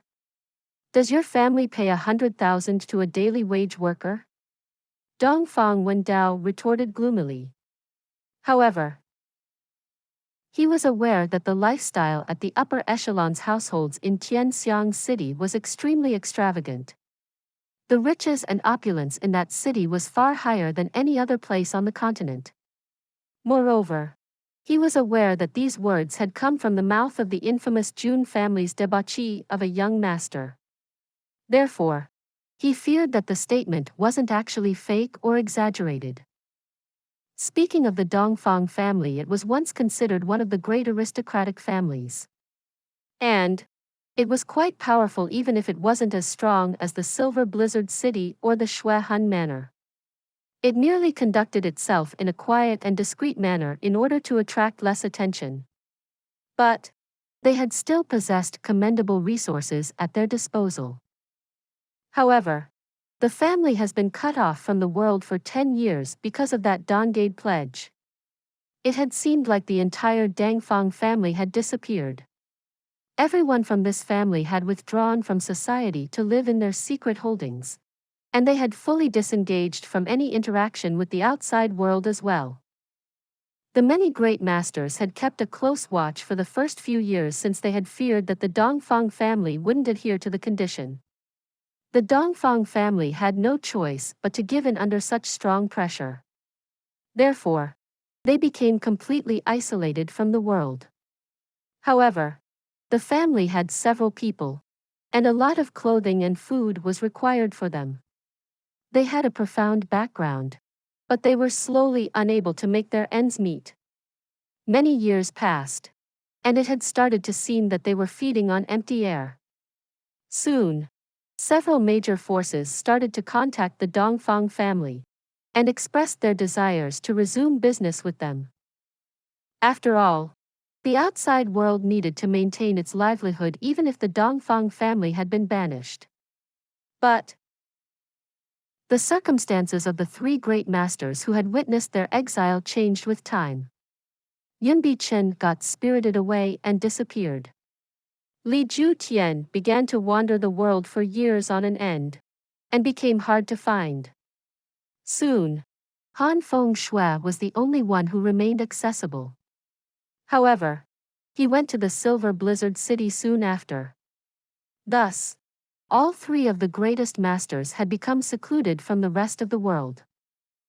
The Dongfang family had been rendered helpless. So, they had no choice but to send small teams to maintain its business. However, their old businesses declined after some time, and the new business required a lot of manpower and resources. This obviously wasn't easy to establish. However, Li Ju Tian had personally approached the Dongfang family with a plea for help this time. He then offered a generous 100,000 in silver for each person. This gesture had clearly demonstrated his approach. I know you come out in secret, but I won't interfere with it. Technique. It could be said that this transaction was of great importance to the Dongfang family. So, they decided to give special attention to this job. In fact, they were now indebted to the Xuan Manor. Therefore, they dispatched their three strongest warriors for this task. In other words, this matter wasn't about their greed for the 300,000 silver taels alone. Your grandfather sends his troops to the Dongfang family every year and every season. They deliver us with supplies in secrecy even though he shuns in front of the world. However, your grandmother still hasn't forgotten about the past. Dongfang Wen Xin smiled bitterly and sighed. Who would have thought that the once great Dongfang family would have been forced into such a miserable state? Jun Moxie remained speechless. It's quite difficult to state who was wrong or who was right in that matter. How could grandfather not understand the manner in which people's minds work? He had probably evaluated the situation a long time ago. The Dongfang family was very powerful back then, and they even had justice in their support. But it was bound to result in widespread outrage throughout the continent if they had rashly eliminated the Tian Empire's royal family. Moreover, the great masters would be compelled to intervene due to their contract of alliance. In fact, even the present 8 great masters would rise up in revolt if the situation turned. Moreover, their enemy was the Silver Blizzard City Xiao family. Therefore, this matter would have only concluded with the destruction of the Dongfang family and the Jun family. This would have been the only conclusion to this matter. He was convinced that any man would think the same way. My grandfather spent his entire life at the battlefield. His entire would be a waste if he couldn't foresee this. The weight of making a preferable decision would have taken precedence in the presence of such pressure from all sides. And the most important aspect is obviously to preserve the existence of the Dongfang and the Jun family. This kind of a result was temporarily painful for everyone to bear, but it had ensured the safety of lives of people from both the families. Moreover, it ensured that the Dongfang family survived a thorough extinction. Otherwise, how could someone with Jun Tian's temper just submit without making any attempts to take revenge? Jun Moxie had always thought that it was strange that his grandfather and third uncle, two genuinely iron-blooded men, had never tried to take revenge in all this time. But his maternal uncle's words had cleared everything, and had pointed to the real reason for behind their inaction. Jun Tian wouldn't worry too much about his own family getting wiped out while taking revenge. But he wouldn't stand getting the Dongfang family involved in it and being wiped out as well. He was a man who wouldn't flinch at the prospect of his own family's blood being spilled. But he wouldn't allow it happen to someone else's family. Jun Moxie thought that his speculation may not have been factually correct to the point. But it was by and large correct. In fact, I think that living in seclusion for these 10 years hasn't necessarily been a bad thing for the Dongfang family. Dongfang Wen Xin saw that Jun Moxie looked sad after he had heard everything. So he smiled to console him. My Dongfang family's assassination technique is famous throughout the world. However, the secret technique is also my family's biggest concern and flaw. Why is that? Jun Moxie was somewhat puzzled. My Dongfang family has existed for 300 years. And it has produced a number of successive experts. But it has never had a spirit Xian master in its ranks. Dongfang Wen Xin spoke bitterly. Oh, what kind of an answer is that? The old lady of the family fought 2 spirit Xian experts from the Xiao family on her own. Though she didn't win, but she could have. Such strength is nothing short of astonishing. Has she still not reached the strength of the great masters? The young master Jun was quite puzzled. Mother was admittedly strong enough to single-handedly overcome 2 spirit Xian experts. And her strength was truly at par with the great masters. However, she hadn't reached the true realm of the great masters. The Dongfang family trains in assassination missions. We pay careful attention to the target we strike it, and then we escape. However, an assassin is in no way a warrior. Dongfang Wen Xin continued in a serious tone. We have been trying to perfect the assassinating technique since times immemorial in attempts to make it perfect. The Dongfang family's generations have focused their attention on studying agility martial arts techniques, and we've been making it increasingly exquisite. Therefore, our skills have become nearly perfect as a result. However, the consequence of this is that one enters an incorporeal form and lands up on a devious road. And it's very difficult to turn back from that devious road. A devious road? Jun Moxie looked thoughtful. His expression had gradually become pensive. Can you make a guess? You are extremely proficient in such martial arts. So, I presume that you'll figure this point out very quickly, Dongfang Wen Xin asked. Then, he looked at Jun Moxie's expression and sighed. A spirit Xian expert who wishes to ascend to the level of a great master doesn't seek for the conditions to be appropriate. Such an expert forms their own system.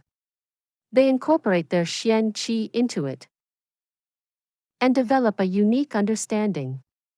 And thus takes place the formation of a new field, a field which they develop in their own sphere. It can even be said that each great master is like the creator of a particular sect. And one needs to explore themselves in order to reach this stage.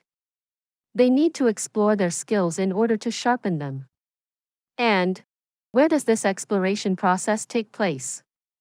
It takes place in real-life battles. It comes from killing. One would discover their weaknesses during combat. And then, they would put their efforts into making an improvement. After that, they would again return to combat, and then become even better. They would eventually be able to attain spiritual comprehension after hundreds and thousands of attempts. This is the initial obsession of every great master. How would they ever be great masters if they weren't obsessed with improving their Xian efficacy? How could they ever become a great master if they senselessly continued to cultivate their bodies? The young master Jun nodded in silence. He recalled that the solitary falcon didn't hesitate to risk a gruesome death when he scaled the perilous snowy mountain to fight with the Xian falcons and eagles. The man also didn't hesitate to reduce his identity when he came out to look for a fight. He did it all for this reason. We assassins get to kill enough number of people. But we don't have enough direct combat experience by virtue of being assassins. After all, how can we be considered assassins if we start getting involved in direct combat? It's true that we assassins get to kill many people. But we can only use this experience to perfect and enhance our skills. And this renders us with the inherent inability to absorb combat experience while fighting someone, since an assassin must necessarily kill with one strike when he takes on a mission. So, this one strike must be very sharp and incisive. But an assassin's weakness will only get exposed when he fails to kill his target in one strike. However, an assassin exposing his weakness in front of his opponent is like him signing his own death warrant. This has been the greatest flaw of our Dongfang family. This was the reason why we couldn't do anything when faced with the three great masters, even though our power reached the clouds and we had numerous assassins. Therefore, Mother had no choice but to accept this extremely unfair condition.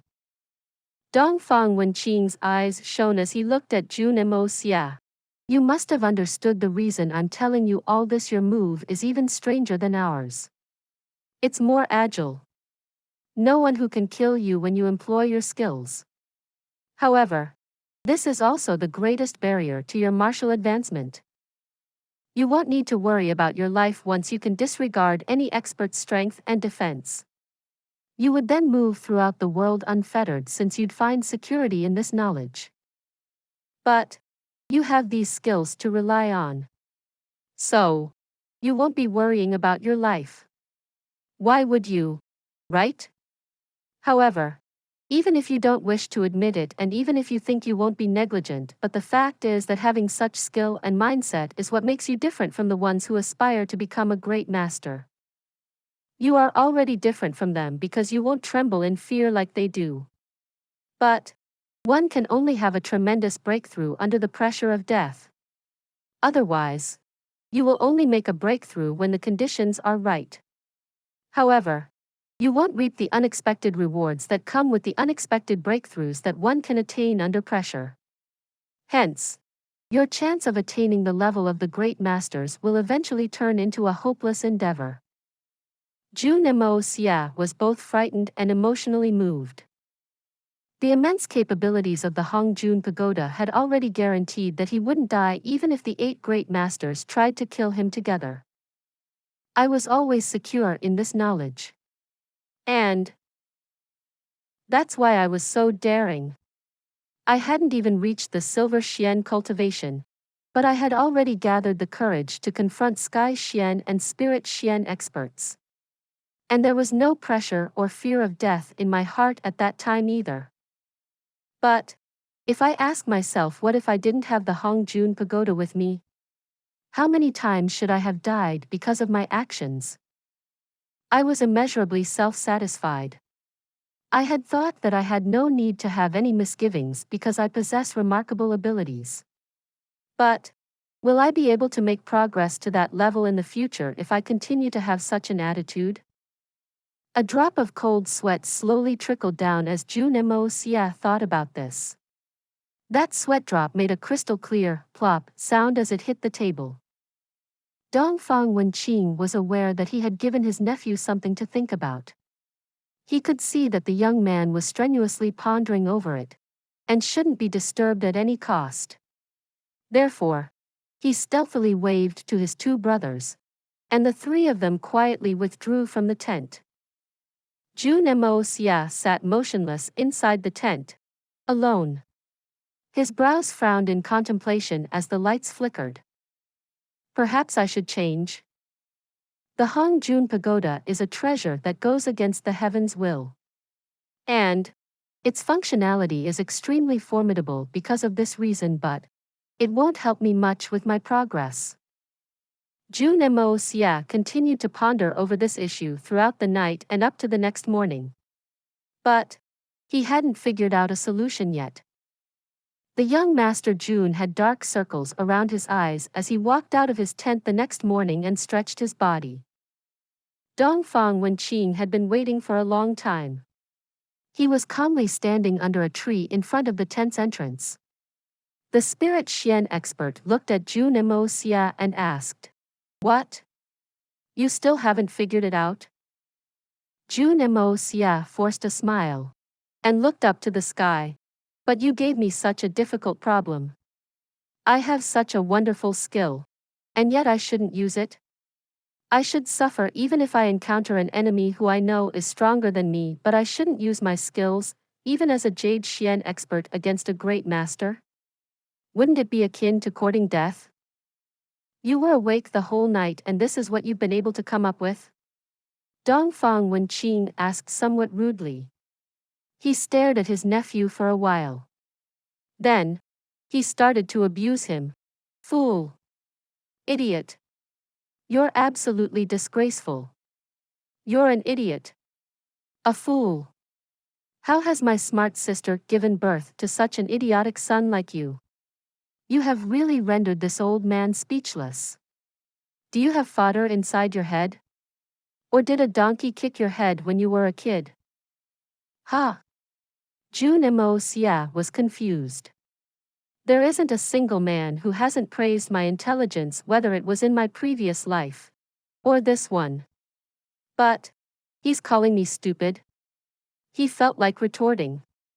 But he couldn't find the words and continued to stare blankly.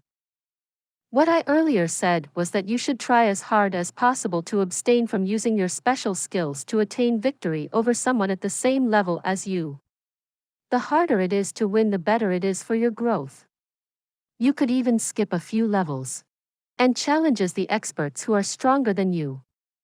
But don't ever try to handle things that are too much for your Xian capabilities. But you are an idiot. When did I ever tell you to go and challenge a Sky Xian expert with your bare strength? Or worse, a Spirit Xian or a Great Master? Isn't that akin to hating your life?" Jun Moxie didn't know whether to laugh or cry. "You didn't state that very clearly. This also needs to be stated clearly. Don't you understand the difference between hard to beat and impossible to beat? You have a wonderful skill. And your agility will naturally allow you to flee to safety, but are you really that stupid?" Dongfang Wen Xin frowned in anger. How could my nephew be so stupid? What he didn't understand was that the cleverer the person, the more difficult it was for them to come out of a single point once they were engrossed in it. You're a Jade Xian expert. So, wouldn't you die the moment a great master touched you? How would you surpass your skills in such a case? Idiotic boy. Uncle Dongfang was at a loss for words. I had told you to use your natural surroundings to fight and absorb as much experience as you could. I had never told you to throw away your life. I understand it now, it's so obvious. Jun Moxie suddenly started to laugh. He then rose to the sky and somersaulted several times as he went into the distance. He descended to the ground once he had covered a considerable distance. God knows what else my uncle would have called me if I had stayed there. He seemed so refined, elegant and graceful when I saw him yesterday. But it seems like a huge misconception now. He was unexpectedly so fiery when he scolded me just now. Jun Moxie hadn't noted this change in his behavior. He had intentionally or otherwise started to consider those three men as his uncles. In fact, he had actually started to equate them to his third uncle Jun Xie in stature. Because those three men had shown genuine care and concern for his well-being. You stupid brat. Dongfang Wen Xin was still mad at him for failing to meet his expectations. So, he wanted to scold him some more. However, he couldn't even see his nephew's shadow anymore. 3 days later, dust rose over the great road in the distance. The mountains started to shake. Tremendous and majestic sounds heralded the arrival of Commander Jun Xie's main forces. Please subscribe to this channel so that we are more enthusiastic in providing the best video for you. Chapter 327. Dispelling Erstwhile Resentment. The sound of orderly marching resounded. The echoes of their vigorous rhythm shook the earth. The clouds of dust soared into the sky. These factors could only signify the arrival of elite troops. A mushroom-like cloud of dust would have arisen due to all the confusion if it were an ordinary force. It was only because of the orderly march of properly organized troops that there was no confusion and the dust rose in the air the way it did. That majestic sound of the army's march gave rise to a subtle yet earth-shattering feeling. The sound of this army's march was so formidable that it seemed as if no force in the world could stop it from advancing forward. Jun Xie is genuinely worthy of the Jun family's name. He's running a very tight force. One has no choice but to admire his work after looking at it. Dongfang Wen Xin was standing on top of a tree. He looked far into the distance and sighed. That youngster is quite remarkable. Dongfang Wen Jian and Dongfang Wen Dao stood beside him. They couldn't restrain their sighs either. One could see several cavalry units ahead of Jun Xie if they'd look into the distance. These units surged ahead like a powerful current. Even the horses seemed to raise and set their hooves in unison. No matter what side one would look at this formation from, whether it was at the front, or the back or the sides, everything progressed in a straight and uniform line. Their adjustment to uniformity looked similar to a knife's cut. However, this was just a product of firm discipline, nothing more. However, the face of each soldier in that army was filled with pride. This is what an army is characterized by. An army unit that lacked a spirit of internal cooperation would never have faces as proud as the ones in this. Even the young Master Jun jumped at the sight of such a grand and organized army. One must know that only the troops under Jun Xie's direct control had been properly disciplined at the time of Jun Moxie's departure from the main force. However, private troops from various families had also joined the ranks of this army. These private troops had been assigned as guards for the many young masters who had enlisted in the army. However, these private troops weren't disciplined like the rest of the soldiers. In fact, they were like untamed horses. So, it was a wonder that they had been disciplined and brought in line within a month's time. It seems that third uncle has great skills in supervising troops. The young Master Jun wasn't familiar with the military affairs in the least. But he knew that this wasn't very simple.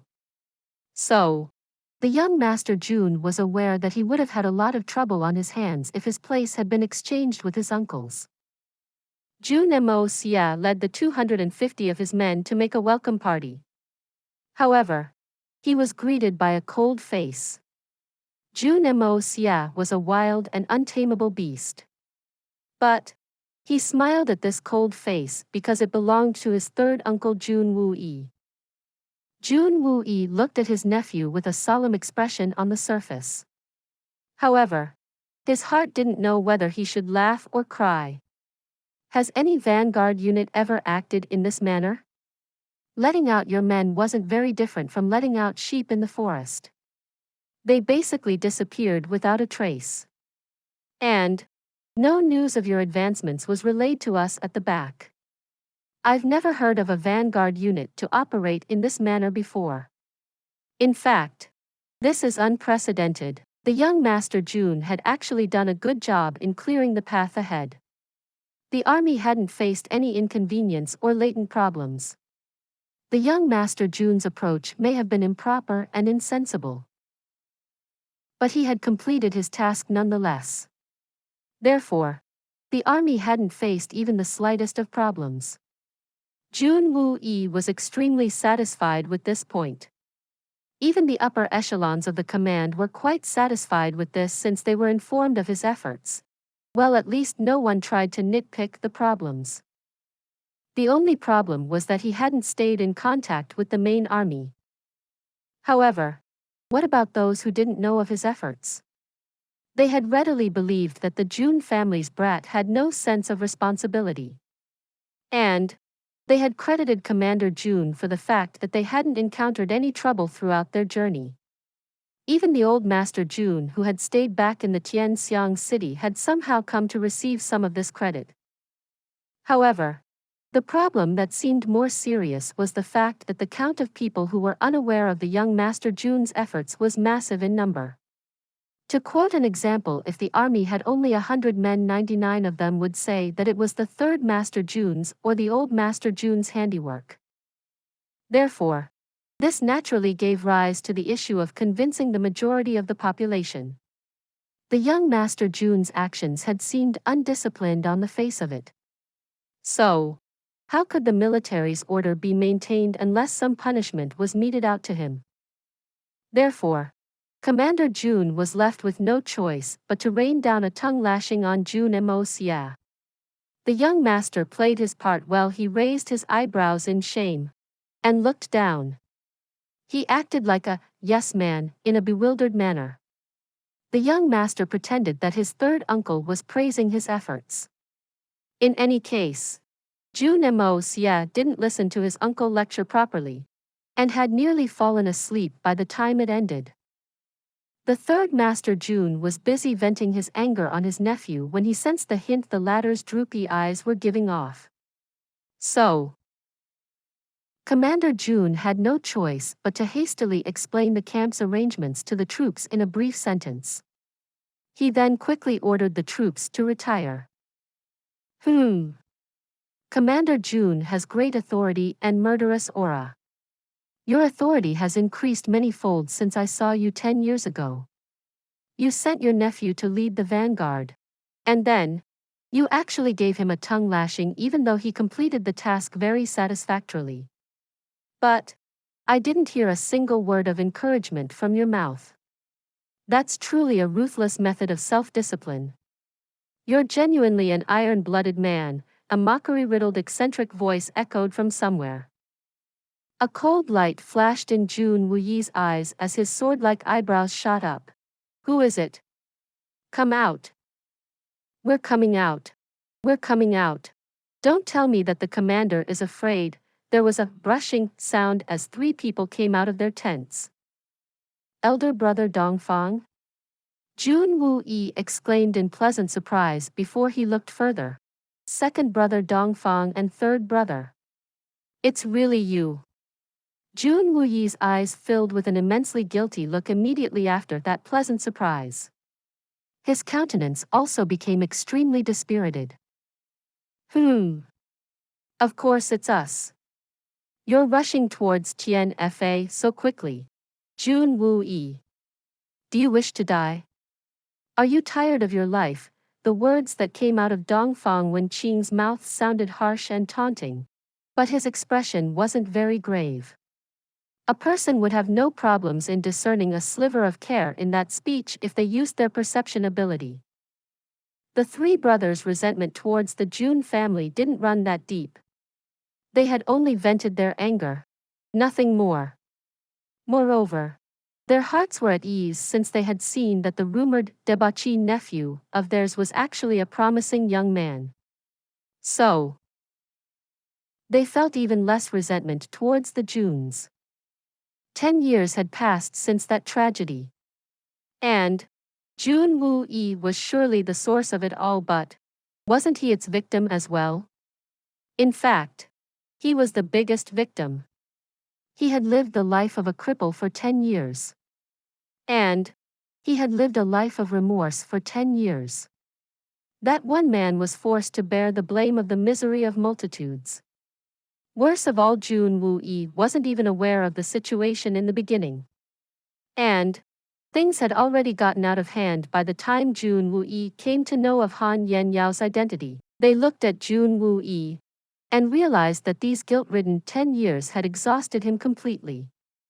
They were suddenly overcome with guilt and shame since they realized that Jun Xie had led the saddest and most difficult life over the last 10 years. They felt deeply for their sister. But they had already given vent to their rage 10 years ago by bringing about widespread slaughter. A long time had passed since then, and this time had long since worn away their anger. It wasn't engraved in their hearts in the same manner that it once used to be. However, Jun Xie was different. That entire affair had happened because of him. And that fact would always remain even if hadn't intended for it to happen. Jun Xie hadn't intended it, but he was still guilty of it. He may not have intended for it to happen, but it had become the heaviest burden of his life. Commander Jun had felt like his heart was being devoured by small ants every night. Such had been his suffering for the past 10 years. We can still get drunk and use our bodies to get into crazy fights to drive away the pain in our hearts when it gets unbearable. But Jun Xie's legs had remained disabled for so many years. So, he had no choice but to endure the pain in silence. The four men looked at each other and felt a very strange feeling. It seemed as if they had been transported 10 years into the past. However, they found it difficult to breathe since those memories had started to play on their minds. The rim of Jun Xie's eyes slowly turned red and moist. He then opened his arms and smiled. I have missed you over these years, elder brother Dongfang. We haven't met for the past 10 years, 2 months and 7 days. He then looked at the color sky to figure out the time, and then spoke gloomily.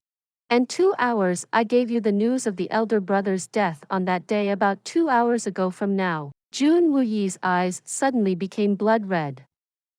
The four men at his side were heavily shaken. He had been accurate to the very day and hour. 10 years, 2 months, 7 days, and 2 hours. Jun Xie has actually recorded the time in such an accurate manner. What is the meaning of this? This showed that Jun Xie hadn't forgotten that deep-running blood feud, not even for a single day. But he could only endure. He clearly knew who the enemy was. However, he had no choice but to endure. Moreover, he had been crippled and had to suffer the pain of being separated from his love. Dongfang Wen Xin and the other two realized the plight of the life Jun Xie had been leading for those 10 years. This short sentence was enough to determine all this. You've suffered too much. Third younger brother. Dongfang Wen Xin took a step forward and tightly embraced Jun Xie. The two men embraced in silence. Jun Xie closed his eyes since he was on the verge of welling up. However, he was already crying ardent tears in his heart. His facial muscles twitched, and his jaw was clenched. But he didn't make any sound. These words, which I had longed for, words of understanding and care from the Dongfang family, have come after 10 years. 10 long years. Even if it's a little late, they've finally come. Heavens know how many times I have fallen apart in all these years, how many times. Jun Xie's face was expressionless, but a bitter pain battered his heart like a flooding river. Dongfang Wen Xin and Wen Dao thought about Jun Wuyi's 10 years' worth of suffering. They then saw this emotional scene. They were unable to stop their eyes from becoming red at this sight. The tip of their noses became sour, and they arrived on the verge of shedding tears. However, the only thing they could do was to exert the entirety of their strength to cough a little, since they were afraid that they would gush fountains and cry themselves hoarse if they didn't restrain themselves. They had managed those coughs with extreme difficulty in order to cover up. However, even these coughs had a tenor tremble to them. I don't know how Jun Wuyi managed for 10 years. I would have already committed suicide in order to apologize for my mistakes if I were in his place. Yet, he continued to persist through all the torment for 10 years. Everyone's mood returned to normal after a good while. Do I not know that going to Tianfa is perilous? Moreover, many other bitter enemies of our family have gathered there besides the terrible Xian beasts. I request that you 3 elders ensure that Mo Xie returns safely to Tianxiang City if I'm unable to escape with my life. I sincerely request you. Jun Wuyi changed the subject after he returned to normal, and put forth this urgent request. Please subscribe to this channel, so that we are more enthusiastic in providing the best video for you. Chapter 328. A grim situation. What is this nonsense? Mo Xie is our nephew. We obviously won't let him get hurt. And you're also our younger brother. So, you can't get hurt either. Dongfang Wen Xin opened his eyes wide and replied. It's not that I want this. However, I had received intelligence while I was on the road. We don't know the reason for the Xian beasts' uprising yet. But we know that the scale of their uprising is extremely huge. In fact, it has the potential to cause unimaginable damage. It is reported that Tianfa's kings are extremely enraged, and have ordered all the level 4+ Xian beasts to participate in this war. Jun Wuyi smiled and looked up at Dongfang Wen Xin. Your Dongfang family had made a baffling vow. It seems that half of that oath has already been fulfilled. The Tianfa beasts have come out. But couldn't people interpret our oath in a different manner, and say that it would only be fulfilled when the Tianfa beasts are dead? So, why would you say that half of our oath is already fulfilled?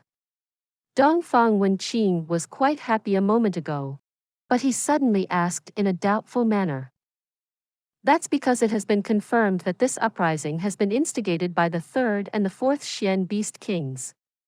The mysterious and strongest Xian beast king has yet to participate. Jun Wuyi took a deep breath before he continued. This is the latest information I've received. However, I believe that many strong Xian experts will arrive at Tianfa because of the war. And then, the strongest Xian beast king would have to arrive in order to support the other Xian beast kings. I'm convinced of this. Therefore, there's only one thing remaining as far as the Dongfang family's oath is concerned. And that is the collapse of that snow-covered peak. So, that's how it is. Jun Moxie's mind was set into motion. I don't know how that mountain peak looks, but I will go and have a look when I have free time. Moreover, the Xinxia Empire and the Yutang Empire have also sent armies to assist after they looked at the increase in the scale of the conflict. In fact, even the King of the Prairie has sent 10,000 elite cavalry from his side. This is the reliable intelligence that I've gathered so far. I also infer that the 3 empires will be a hindrance to each other during the course of this war, since they harbor mutual sentiments of deep-seated hatred. I've also come to know that the Xiao family's second elder Xiao Buyu will be leading the Silver Blizzard City's troops. Moreover, these troops will mostly consist of Xiao family's members. Our Jun family has a deep and long-standing feud with the Xiao family. Also, Xiao Han is my archenemy, and we have irreconcilable hatred between us. Hence, I'm sure that something or the other will happen. In addition, our Jun family and the Xue Han manor also have ill feelings towards each other. So, we must guard against that as well. Jun Moxie spoke everything in one breath. Then, he spat and spoke. The situation is grim. It's very grim. It's bad enough to make me dispirited. And then there's the 8 great masters. The greatest master Yun Bichen hasn't arrived. However, the 3rd great master, Han Feng Shui the heavenly great master Mo Wen Tian the great blue master, Meng Hongchen have already arrived. Jun Moxie spoke in a heavy tone. But his eyes were burning with an incomparably intense flame. Jun Moxie was looking forward to witnessing the elegant bearings of those great masters from a close range. Perhaps there's one person you may not be aware of, Dongfang Wen Xin spoke up. The one who was robbed of his place by the 8th great master solitary falcon Feng Wanyun. He's also on the road. And perhaps may have already arrived there. Feng Wanyun Jun Moxie was silently sighting on the side and slightly raised his eyebrows at that name. This shouldn't have made a breakthrough and become powerful enough to defeat the solitary falcon, right? Many other powerful families aside from the Silver Blizzard City and the Xue Han Manor have also sent their people. The most famous amongst them are the Bailey family, Duanmu family, Beigong family, the Wenren family, Xikong family, and Zhuqiu family, the Diwu family, the Ouyang family and also the Dongfang family. Basically, the 9 great families are getting together at Tian Fa. These families haven't sent out many people, but the men they have sent are powerful. Especially the Duanmu family. Even their chief Duanmu Chao Fan will participate in this war. Duanmu Chao Fan? Like Chao Fan for fried rice? Jun Moxie suddenly spoke up. This name is quite memorable and profound. Dongfang Wen Xin laughed and explained. The Duanmu family's head is named Duanmu Chao Fan. Chao Fan for extraordinary. However, he stutters a bit. So, whenever he pronounces his name he elongates it since he thinks very greatly of himself. However, the more he elongated the name the more others hear it resemble Chao Fan, words, fried rice, variant. Therefore, people have been calling him Chao Fan words fried rice version since the first meeting of the 9 great families. In fact, his true name has almost been forgotten. Oh, okay. Jun Moxie said solemnly. So, this guy is basically slow-witted. He should be called slow-witted Chao Fan. It would sound far more appropriate. Haha, everyone burst out laughing. Then, Dongfang Wen Xin continued to speak. In addition, the Golden Flood Castle, the 7 Dragons Mountain, the Soul-Severing Palace and Clear Sky City have also sent a few of their people. Moreover, there are countless powerful nomadic experts who will add to the numbers. Dongfang Wen Xin gave strenuous smile and continued. This secret information was divulged to us by Li Ju Tian before we left. However, I don't know of any newer events that may have occurred since then. Jun Wuyi's frown became increasingly deeper as he heard those illustrious names. The presence of such strong reinforcements only meant that the Xian beasts' uprising was becoming more and more intense. Dang! There are so many. Jun Moxie couldn't help but whistle. Then, he continued to speak. They can easily trample all over Tian Fa if such strength is being assembled. Then, each person can grab a Xian beast and take it home as a pet. What's the point of going to such a war? These people will just have their fill and stay idle. Do you even know what you're saying? For mouths roared these words in unison as the 8 eyeballs glared at that rude brat. You brat! Your experience is too shallow to know of the dangers. The Tian Fa forest spreads over tens of thousands of kilometers. And there are multitudes of Xian beasts living in it. There are at least 10 million of them living there by a conservative count. And that too, these are only the level 4 or higher Xian beasts we're talking about. The gathered experts won't be able to compete with the full strength of Tian Fa's beasts. This truth isn't pleasant to hear. But the mere saliva of all those Xian beasts is enough to drown these so-called experts. Dongfang Wen Xin was very angry at his nephew's ignorance. So, he went ahead and dealt with that illiterate. You must also realize that you would require an extremely huge space to encounter all of them at once. 10 million Xian beasts, wouldn't they be squeezed to death even in the prairie, let alone inside these mountains? The young Master Jun gave a disdainful look and shook his head. There are many strong people here and there are many strong people there. A small battle starts when these people start to fight. A military campaign is constituted of several such battles. And many campaigns constitute what we call a war. And after many wars eventually comes peace. Wow! Dongfang Wen Xin became enraged after he heard this. So, Jun Moxie had no choice but to hurry up and assuage the situation. However, he had deep creases on his forehead. There's so much trouble because there are so many people. It wouldn't have been very difficult if it were only the 3 great empires, the Shui Han Manor, the Silver Blizzard City and the troops from the Prairie's king. After all, these entities are aware of the general situation. They understand the military restrictions. So, there will be space for mediation if conflict arises. But so many other forces are also coming together. So, there's bound to be deep-rooted enmities and long-standing gratitude and grudges in all this entanglement. And it would be hard to say how many people would be there and how many of them are wise who can say that a few recklessly spoken words won't give rise to a large-scale conflict between 2 families.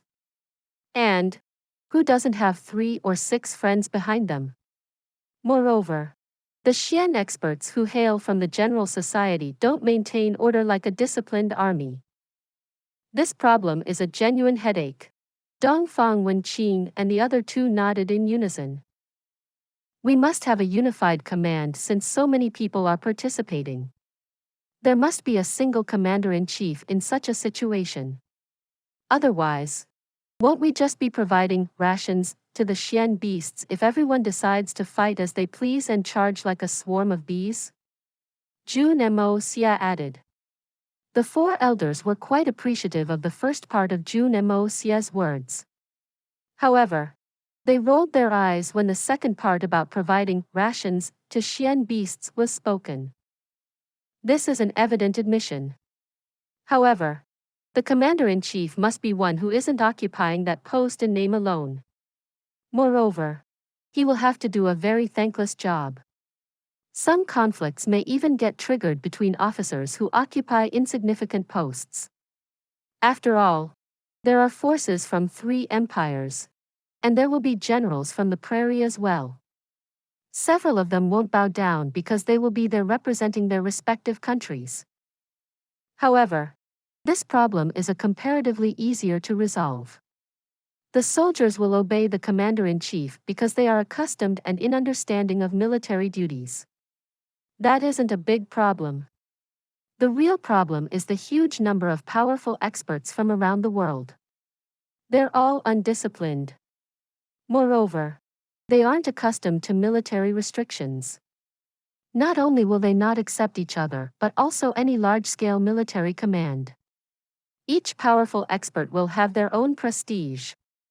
So, they won't bow down to an ordinary general. This is the Allied forces' greatest problem. Jun Moxie frowned deeply. I've commanded battles for half of my life. And I've never seen such an amazing assembly of warriors in the past. In fact, even the combined strength of my previous commands wouldn't come close to this. Yet, I've never seen so less hope of victory in the past. In fact, this is the first time that I don't even see an opportunity for victory. And our opponents are the Xian beasts. They have an unimaginably strict hierarchy of ranks. Moreover, the Xian beast kings are personally controlling them in this war. So, the Xian beasts would do exactly as they bid. They will attack at one whistle and retreat at the next. Everything points to disaster. Jun Moxie and Dongfang Wen Xin looked at each other's expressions. They looked at each other's eyes and read these words there as well. We've come this far. Don't tell me that you wish to back away now. We'll see how things progress at every step. It's good to save people. But what's the point of saving someone if you end up taking their place? I'm fine because I believe that we have enough people to safeguard our own security. As for the fate of others, are we going to get any money out of saving them? Jun Moxie smiled heartlessly. Jun Moxie was the most confident amongst everyone when it came to this Xian Beast Uprising expedition. Jun Moxie could easily ensure that his army wouldn't suffer any harm if the armies were divided into different groups. Moreover, he could ensure the defeats of the others. This really won't do. Let's just go and pretend that this matter is already over. Why are these guys making such miserable faces? Please subscribe to this channel so that we are more enthusiastic in providing the best video for you. Chapter 329. Thunderous Events in Tian Fa. You little brat. Stop talking such nonsense. How can we selfishly look out for ourselves under such circumstances? At least 10 million Xian beasts will spill out to the inlands if we fail in this war. How many civilians do you think will suffer? At least tens of millions of innocent lives will be lost by a conservative count. This can turn into a huge calamity. Jun Moxie sternly chimed in. We need to put our personal grudges and gratitude behind us at this moment. And we need to work together for our common good. Only then will we have any chance of hope. Moxie is absolutely correct.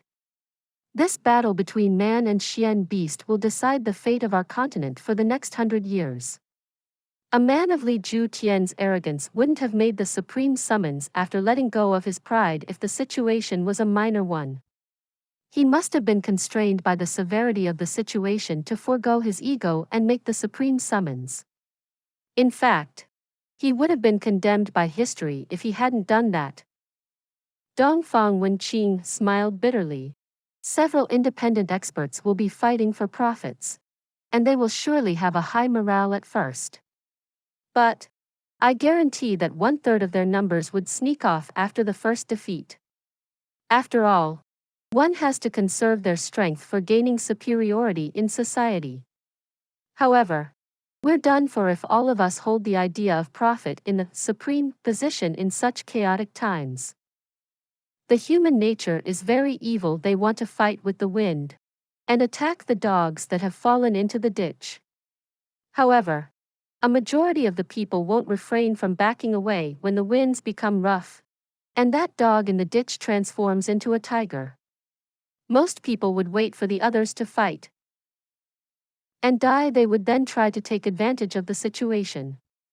Thereafter, they will slip away when no one is looking. These people would rather lose their face than their lives. They would say that, the tide's higher than I can take. I'm not the only one to lose face in this situation, so what difference does it make? Jun Moxie shook his head as he spoke these words in a very cynical tone. He found it a joy to speak in such a manner. However, he then saw the expressions of the other 4 men and realized that they were turning increasingly darker. So, he gave a hollow laugh and spoke. Dang! I have to take a piss. I've been holding it in with such difficulty since early morning. But you people speak so slowly. He said this, turned away, and escaped. The four men looked at each other in dismay. This mischievous brat doesn't have any shame. This matter isn't looking good. We will go and meet Li Ju Tian once we reach Tian Fa. Then, we'll come to your forces and protect you. Moxie's ideology is indeed dependable. We will get an opportunity to survive if we stick together. As Moxie said, saving others is a good deed, but putting ourselves in danger for them is meaningless. We have to be pragmatic. Jun Xie nodded. Then, he looked up into the sky and sighed. I don't know the cause of this calamity or where it came from or what instigated such a huge disaster. But it can be assumed that the Xian beasts wouldn't leave Tian Fa without any rhyme or reason. So, who instigated them? I would flay the man alive if I knew his identity. This person has taken the entire world for a joke. The other three men agreed. The young Master Jun had returned after he had initially slipped away. He was presently hiding in the corner of the tent, and was overhearing the conversation. He broke into a cold sweat after he heard their words. His heart was shouting his innocence. My original intention was to teach the Shui Han manor a lesson. How did they dare to lay their eyes on the Jun family's daughter-in-law? But I never knew that it would turn into such a big issue. I didn't deliberately bring this matter to such a state, so you can't blame me. The next day, Jun Moxie got to know that Guan Qinghan and Dugu Xiaoyi had also been traveling with his nephew in secret. Commander Jun almost went mad with anger when he saw the guilty expressions on the faces of those two women. He nearly scolded Jun Moxie to death. However, he didn't stop at just the tongue lashing like the previous time. In fact, he brandished a rod to beat up Jun Moxie. This is such a dangerous place. How can these two come along? This resulted in a game of hide and seek between Jun Moxie and Jun Xie.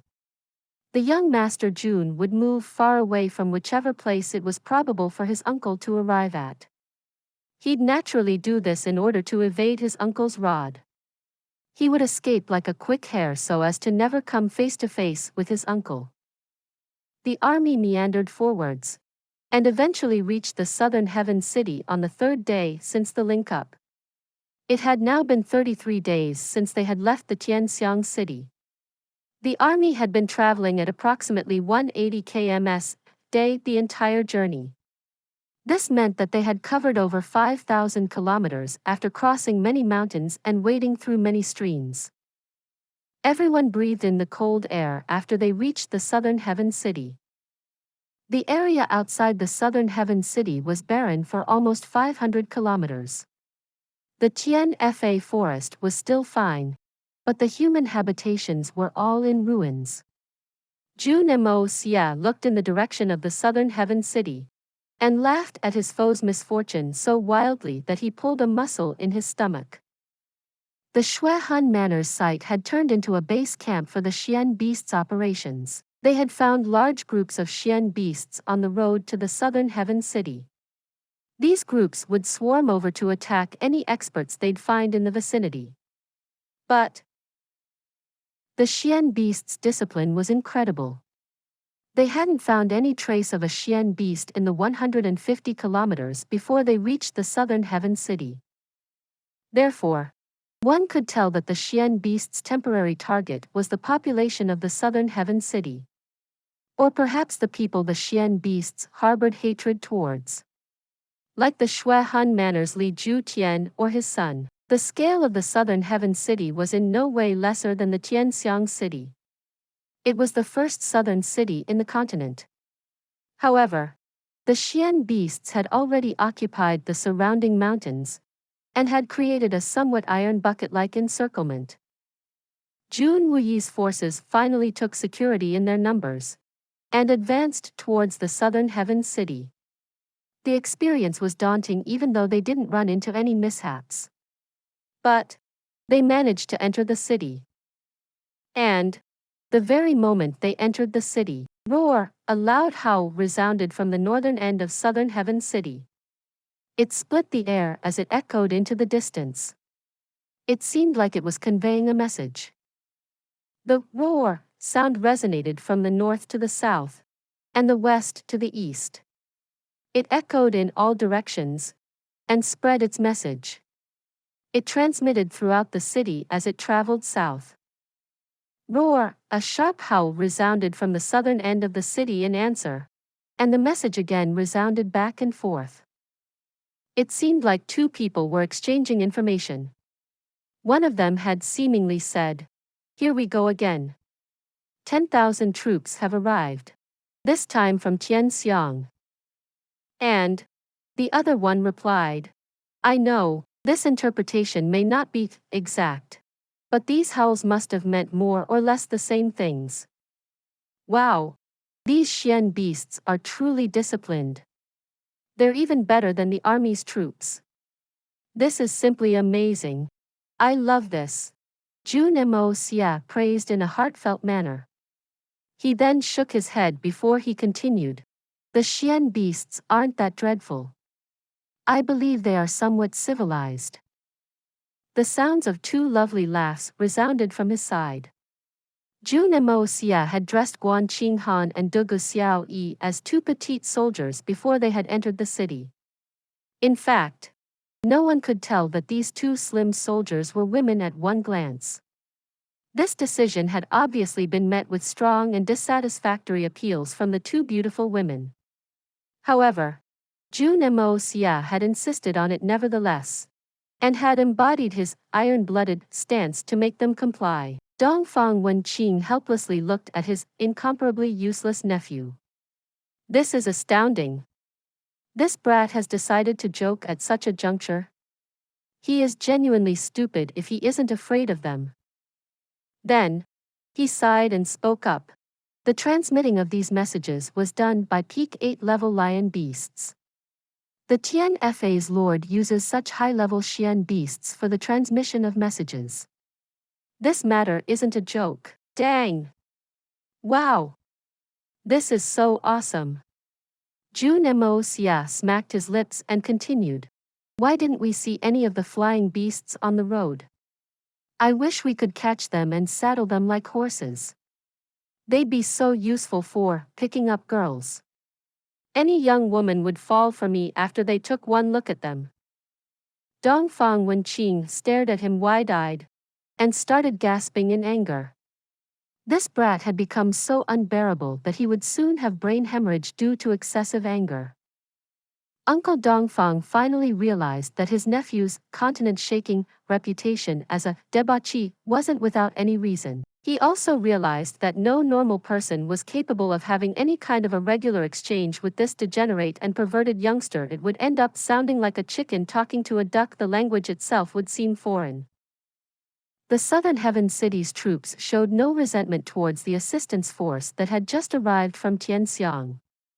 The several high-ranking officers stationed inside the wall respectfully welcomed Jun Wuyi's army into the city. Jun Wuyi had been a bit doubtful on this aspect. The Southern Heaven City was as famous as the Tianxiang City, and occupied an extremely wide area. However, many people resided in this city. Moreover, many reinforcements from different empires, organizations, and other places from around the world had arrived there by now. Therefore, Jun Wuyi had anticipated that the city would be overcrowded, and wouldn't have any space left to accommodate the arrival of his troops. But it would be too risky to station a majority of my troops outside the city walls. He had been very worried about this point. However, his 20,000 troops entered the city with ease. In fact, the troops that were already stationed inside the city remained silent, and even seemed a bit embarrassed. This is very a puzzling marvel.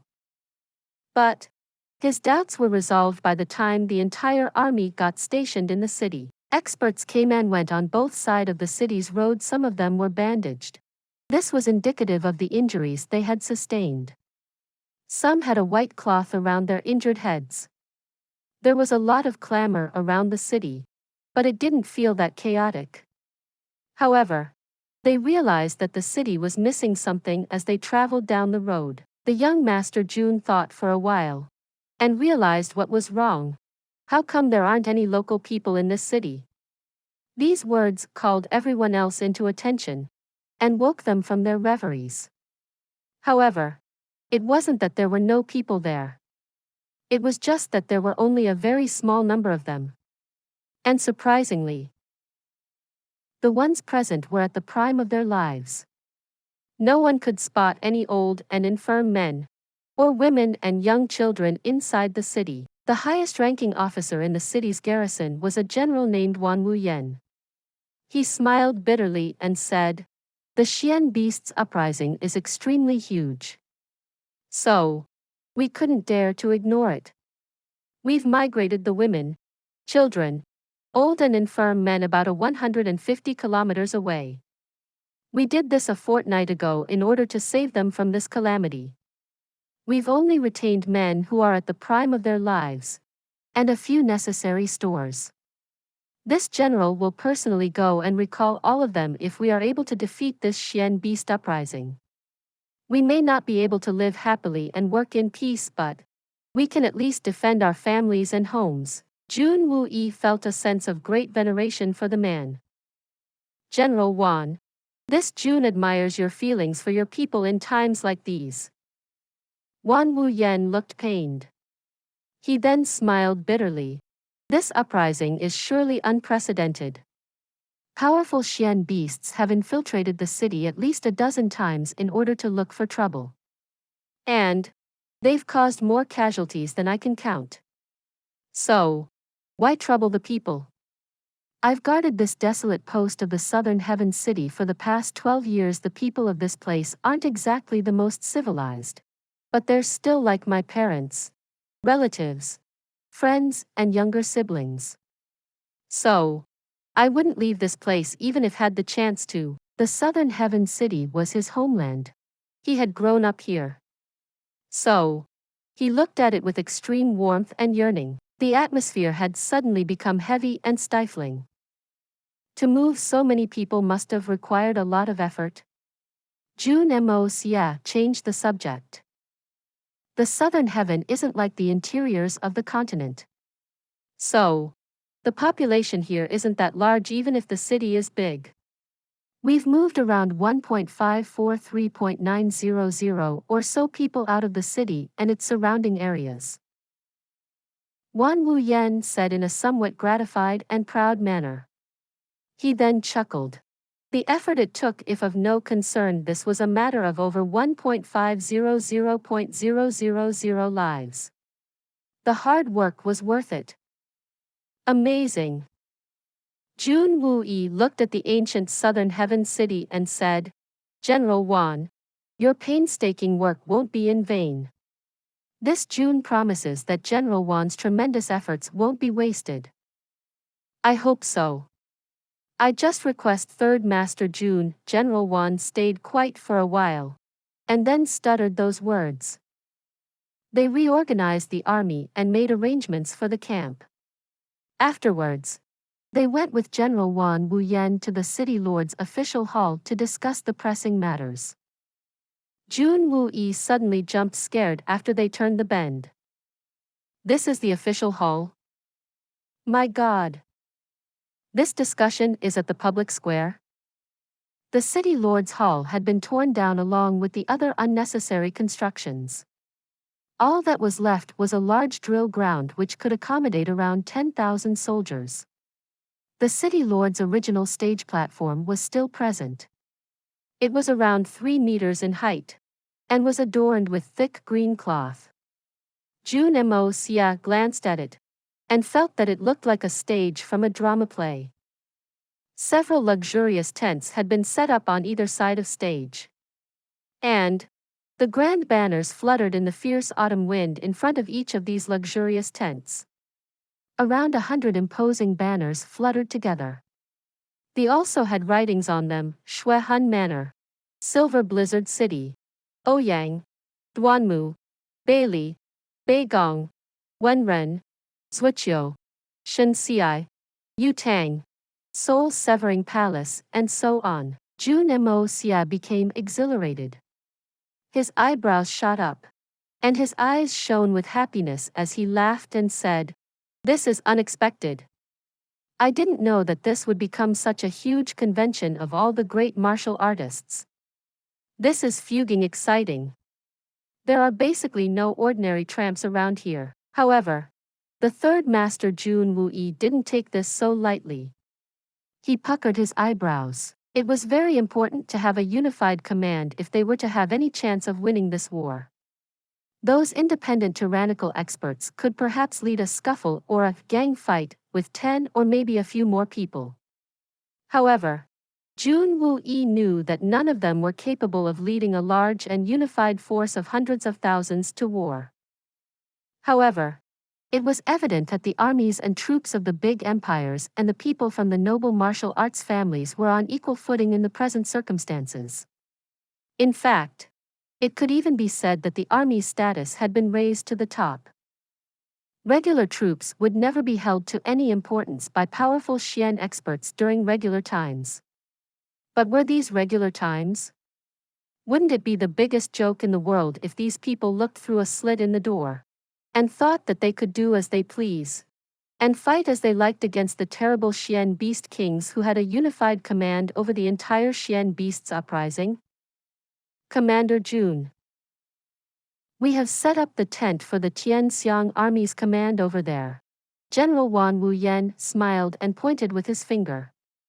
He had pointed to a huge tent. It was pitched in the middle of a huge space and was covered in green cloth. 2 huge and sturdy poles had been dug into that ground on either side of it. They'd roll up the entrance screen and would find that the tent was very neat on the inside. It was also quite spacious. So much so that the tent could easily accommodate 20 people with some room still to spare.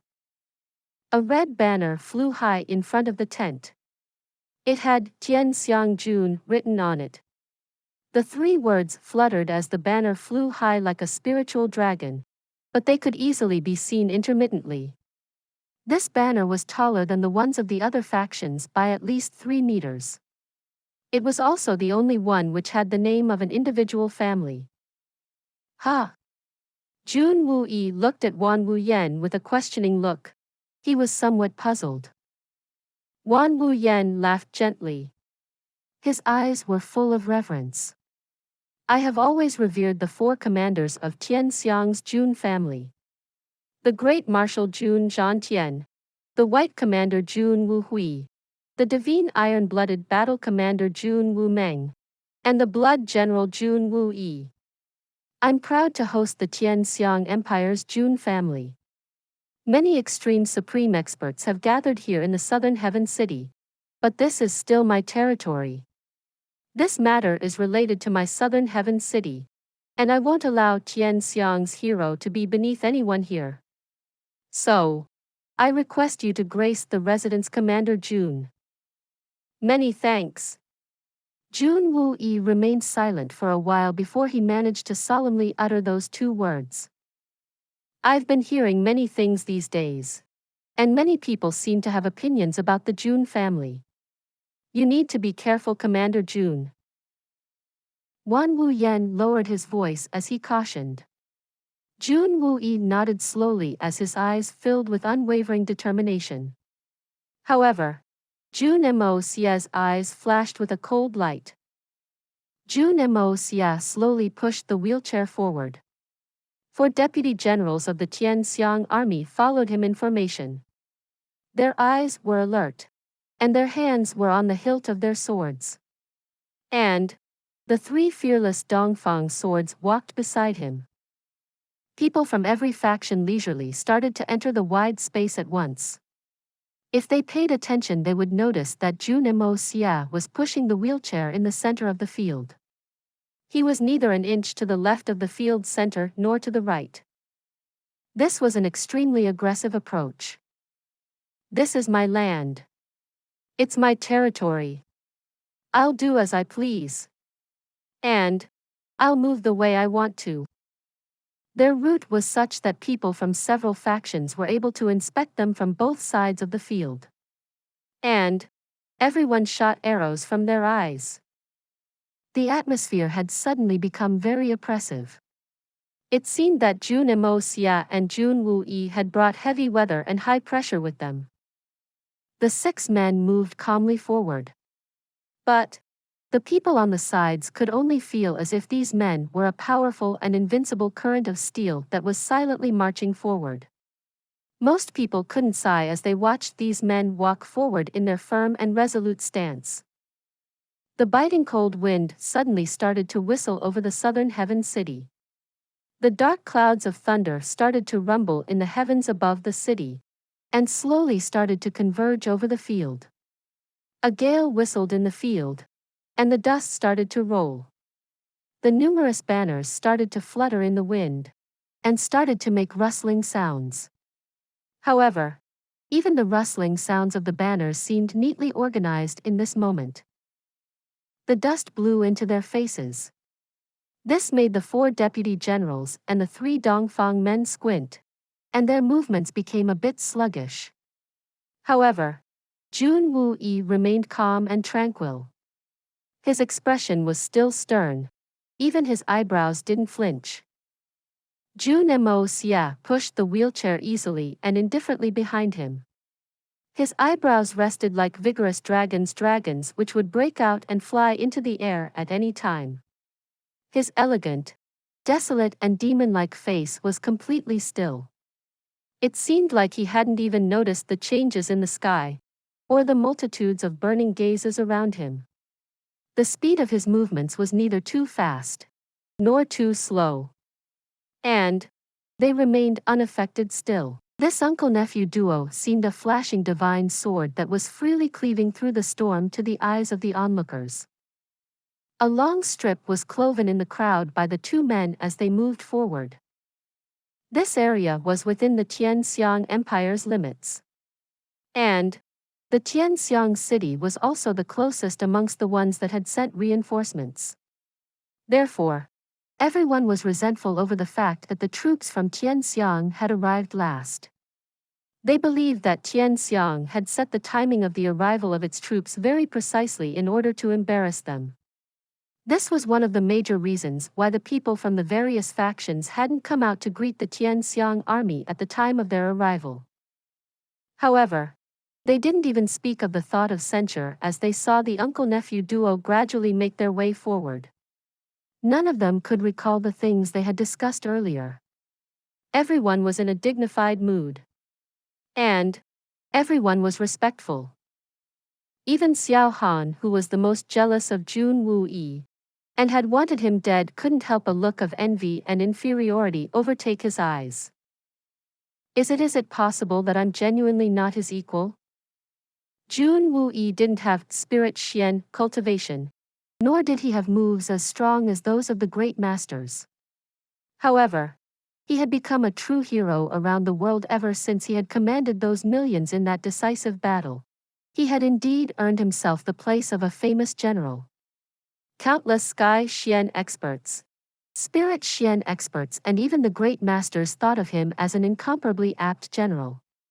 He had distinguished his name as a commander since that moment onwards. His demeanor was such that it felt as if he grasped the fate of millions of soldiers in his palms.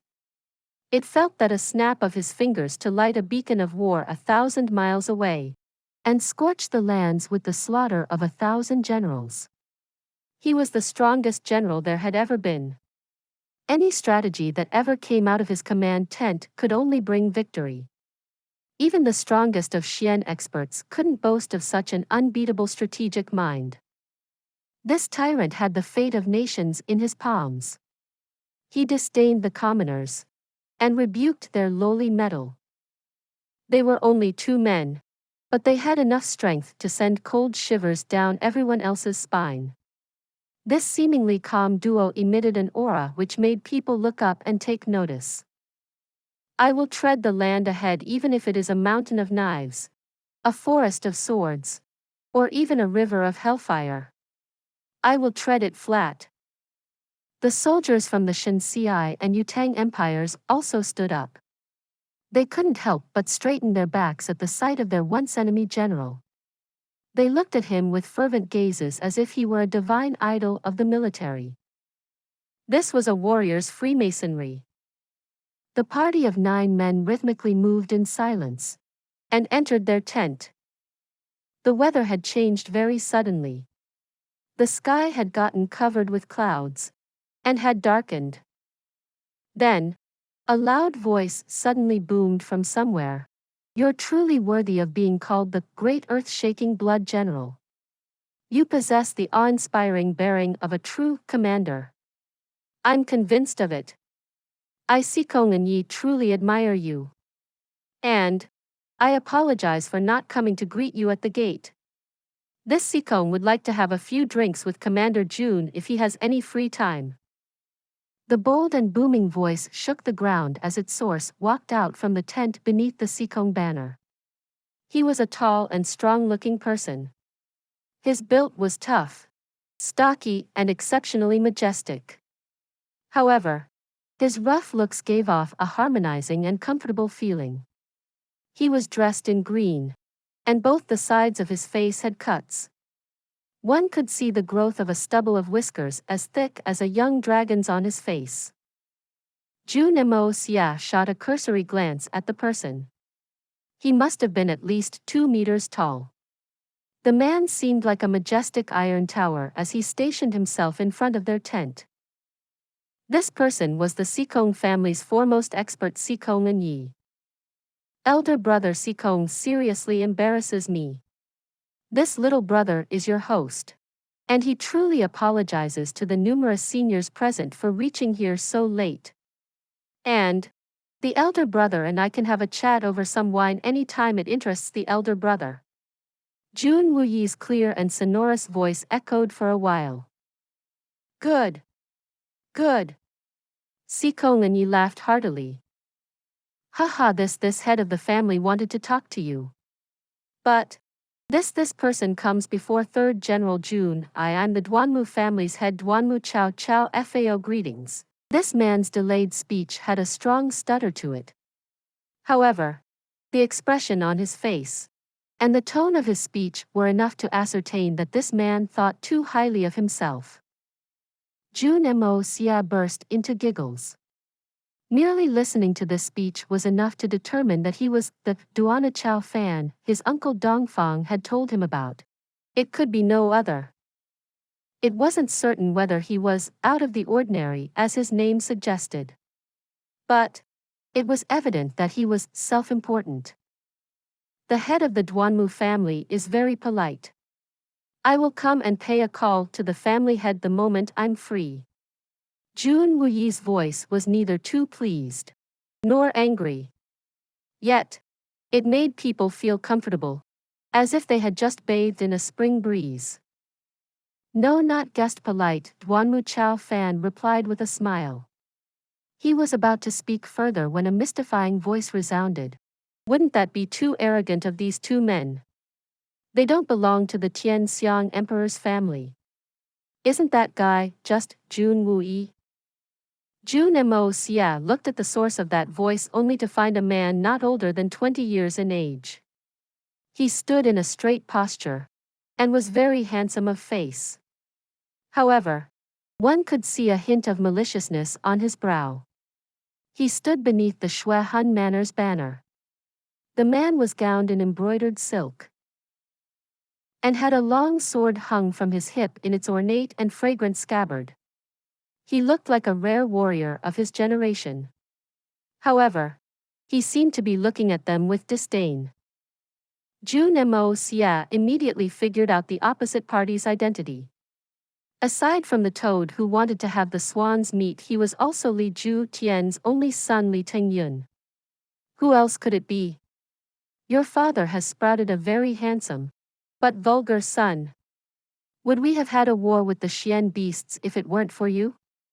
I will cripple you the first opportunity one get. Jun Moxie laughed as he stepped out. How could Jun Wuyi, the commander of all the warriors of his generation, get involved in this trivial matter? Therefore, it was only appropriate that the debauchee young master Jun dealt with it. He set out light as a feather This man seems to have his eyes on his head since it seems like his nose is pointing skyward. It seems that the young master of the Shui Han manor likes to bully people. You are the bully of a young master Li Tengyun, right? You. Would I require power to deal with you? There was a hint of maliciousness in Li Tengyun's eyes as he scoffed and spoke with disdain. Your Jun family has arrived so late in such circumstances. And that too when you're the hosts. What mischief were you up to? Aren't other people even allowed to ask you this question? We are obviously aware that the situation is dire. And as for the topic of our late arrival is concerned, why didn't you ask our emperor for aid sooner? Secondly, I'd like to ask your Shui Han manor, why didn't you send out the summons sooner if the situation was that urgent? What were you up to? Jun Moxie snorted and continued. Oh, that's right.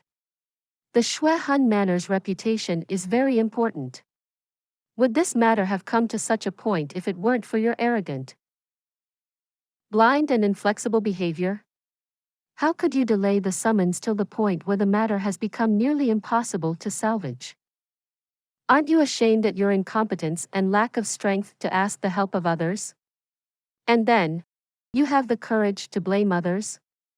The others can ask this question. However, you and your Shui Han manor can't. Jun Moxie smiled. Granted, it may be a duty of many to ask this question. But many senior experts are present here. So, how did you get a turn before them? Don't forget, you're Li Ju Tian's son, not Li Ju Tian himself. So, who are you?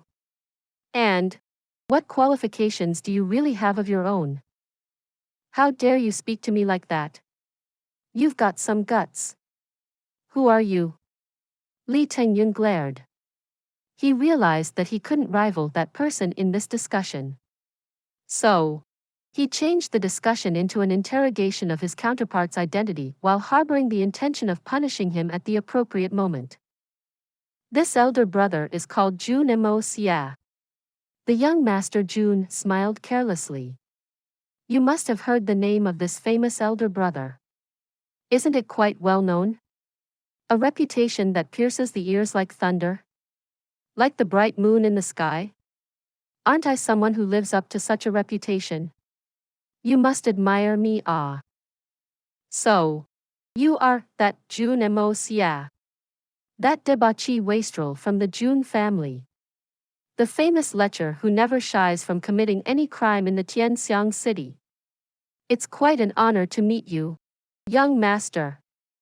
Your evil reputation is truly like thunder to the ears. Your reputation as a filth is truly justified. Li Tengyun was aware that he had grasped his opponent's biggest weakness. So, he laughed loudly and continued. The strongest experts of the age have gathered here. Yet, a ruffian like you has come along? What seniority does a hoodlum young master like you have here? Jun Moxie smiled mischievously. I don't deny that I am a lecher who wouldn't shirk from any crime. However, this debauchee will still never try to grab a young woman who is already a daughter-in-law of another house. You are my senior in this matter. Young Master Li, us debauchees should learn from your example. Yu Guan Qing Han is a good woman. But your Jun family has forcibly seized her. The two of us are meant for each other. I'm only saving her from hell. What's wrong with that? Moreover, your eldest brother died years ago. Do you wish for her to guard your dear departed brother's memory all her life? What kind of logic is this? Li Tengyun's face reddened. He had suddenly become very angry. He naturally couldn't allow this contempt to his name. So, he hastily quibbled those words in reply. You two are meant for each other? You are saving her from hell? Did you even take her consent for this? Jun Moxie looked up to the sky and laughed heartily. I never knew that someone so shameless existed in this world. I had begun to take that for granted. However, you are a master of distorting the truth and confusing the right and the wrong. You tried to snatch a woman, that too a woman who's a daughter-in-law of another family.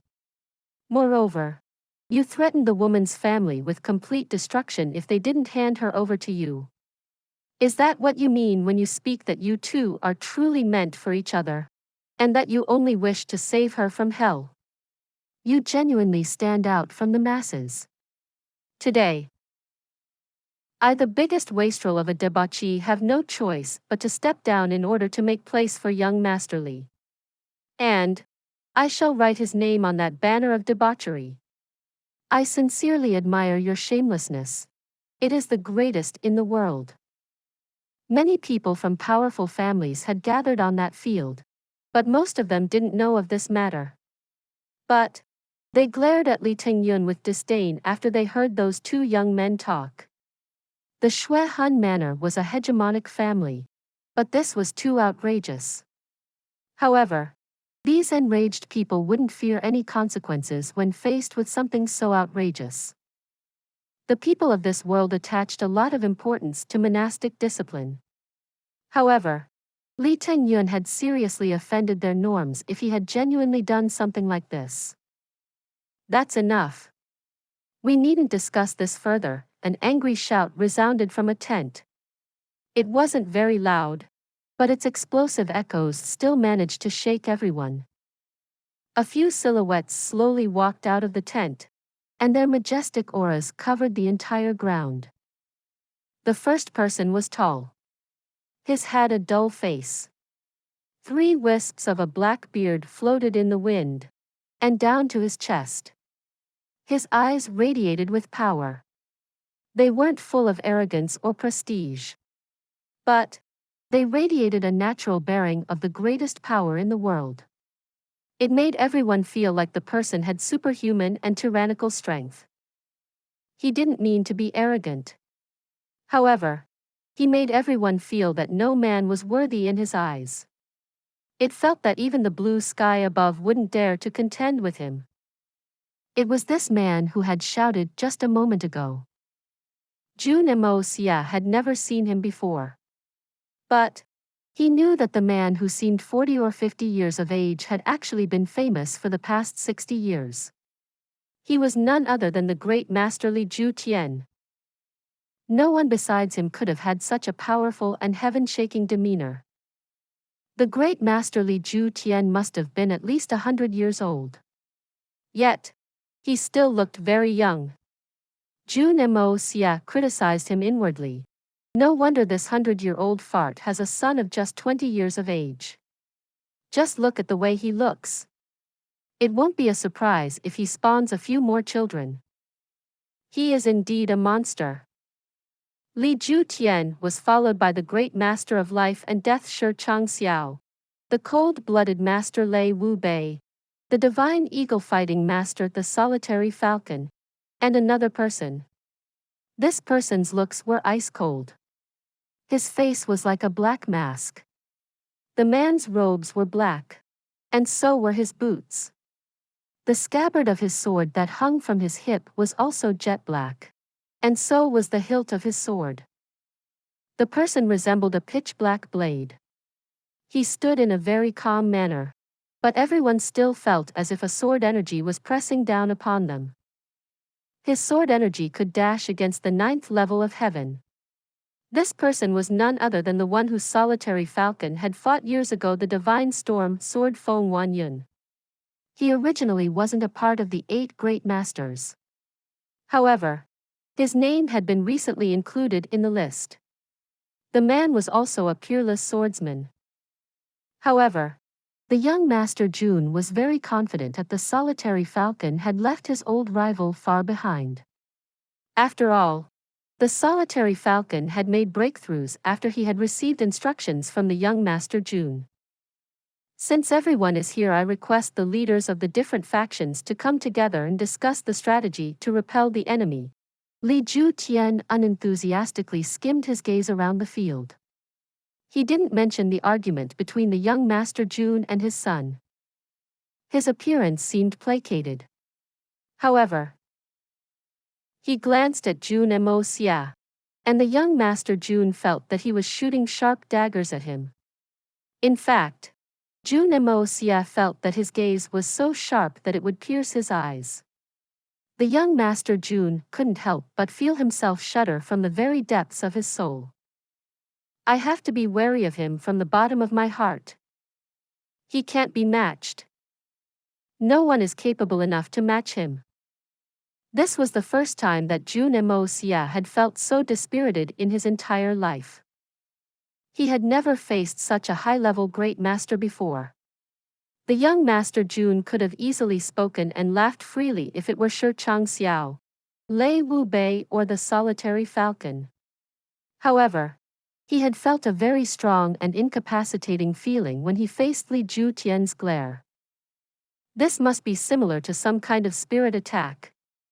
One wouldn't be able to move an inch forward after the seed of such fear has been implanted in their mind. However, Jun Moxie was very angry since the great master had tried to cover up his son's fault. In fact, the young Master Jun was fuming with rage. You are the second great master. Yet, you involve yourself in the quarrel of two youngsters to avenge and vent your son's anger. This is extremely disgraceful. Bullshit, second great master. This guy is just a show. However, he had also realized that Li Ju Tian had spoiled really his son. He knew fully well that his son was in the wrong in that argument.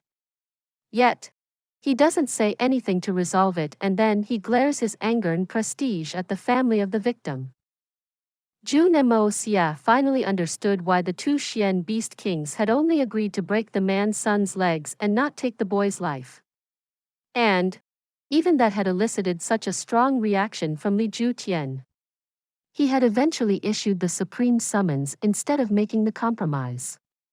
The young Master Jun finally understood why the situation had been brought to such a stage. Jun Moxie quickly closed his eyes. He then initiated the art of unlocking the heaven's fortune, and got rid of that dreadful feeling. However, his heart still trembled with fear. Li Ju Tian's strength was many levels above the great master Solitary Falcon and the fifth master Lei Wu Bei. He was truly worthy of being called the second most powerful person of his age.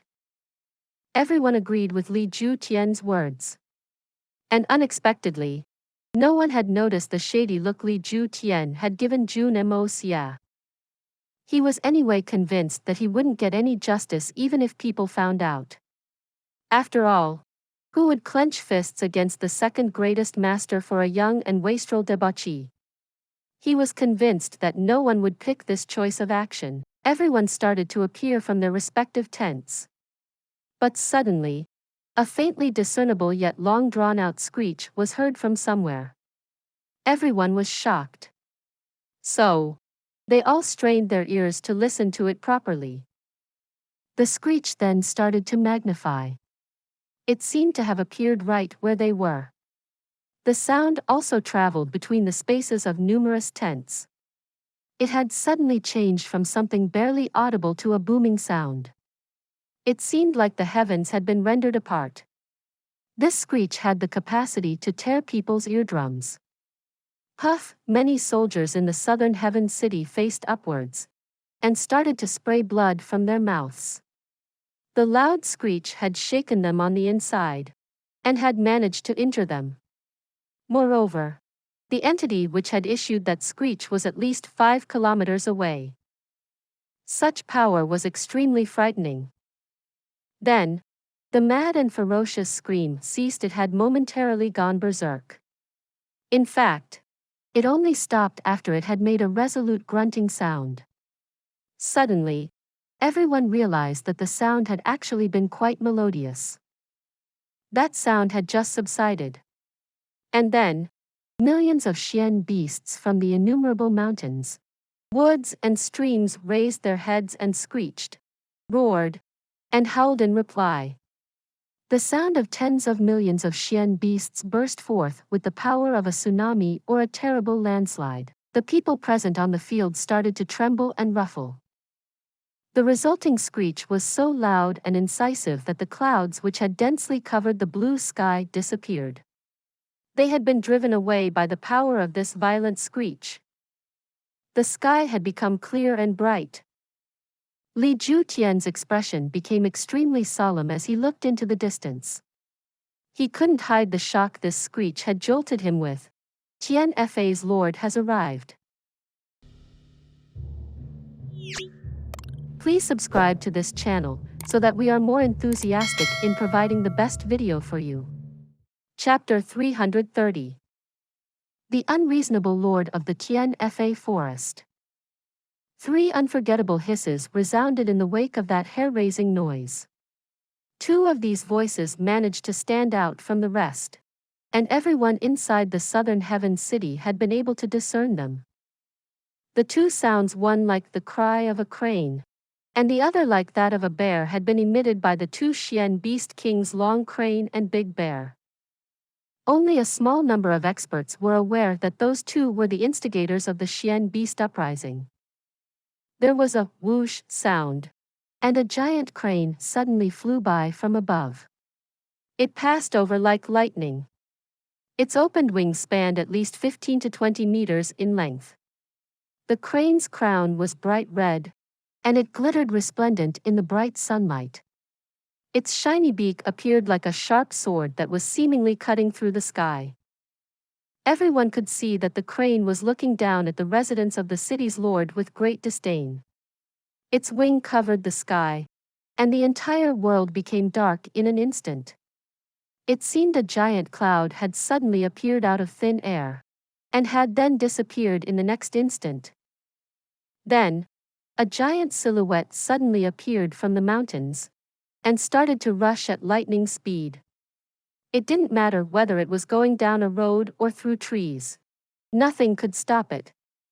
It crashed into the giant trees, and severed them from their middle.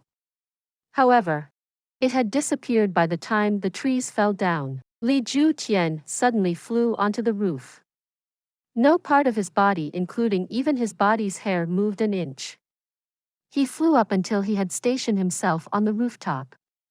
However, his bearing had made it seem as if he had remained standing on the ground instead of flying up in the air. His movements had been very leisurely. The lightness of his skills was closer to magic than anything else. Has the Venerable Lord May arrived? Kindly excuse Li Ju Tian for not welcoming you. Li Ju Tian had amassed the entirety of his Xian Qi, and had used it to transmit his dignified voice loud and far. He had climbed on top of the roof, and had emitted a roar worth witnessing. He was afraid of losing his face in front of this divine dragon of a Tian Fa lord. Moreover, he wasn't willing to resign himself to start with a disadvantage.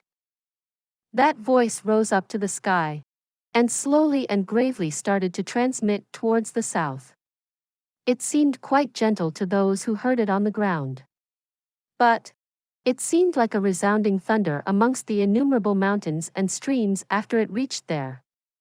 It flowed with great momentum and exceptional prestige. It echoed amongst the mountains and the woods for a long time before its effect finally came to halt. Excuse for not welcoming you. Not welcoming. Welcoming. Welcome. Welcome. That earth-shaking shout by Li Ju Tian left the low-level Xian beasts tremble with fear in the mountains and the woods. So much so that it even induced a few panic-stricken riots. It had to be admitted that Li Ju Tian's shout was on the same level as the earlier screech of those Xian beast kings. Its effect was quite different, but it certainly didn't fall short in terms of its level. A long while passed. Then, they heard a clear and long drawn-out voice. Everyone could tell that this person had spoken from a distance of at least 5 kilometers. However, that individual's voice made it seem as if he was standing right in front of them. This person's voice was quite strange. It was fair, honest, and mild. None could discern whether it was a male or a female from the voice itself. Li Ju Tian, it's really you? You've reached a profound cultivation level. Ha ha. No wonder my younger brothers were so angry. How could an ordinary man cause them to have such a look in their eyes?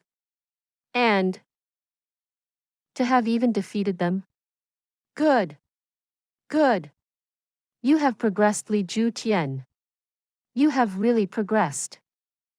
Everyone looked at each other in dismay. They felt like their heads would explode. Li Ju Tian was a top expert.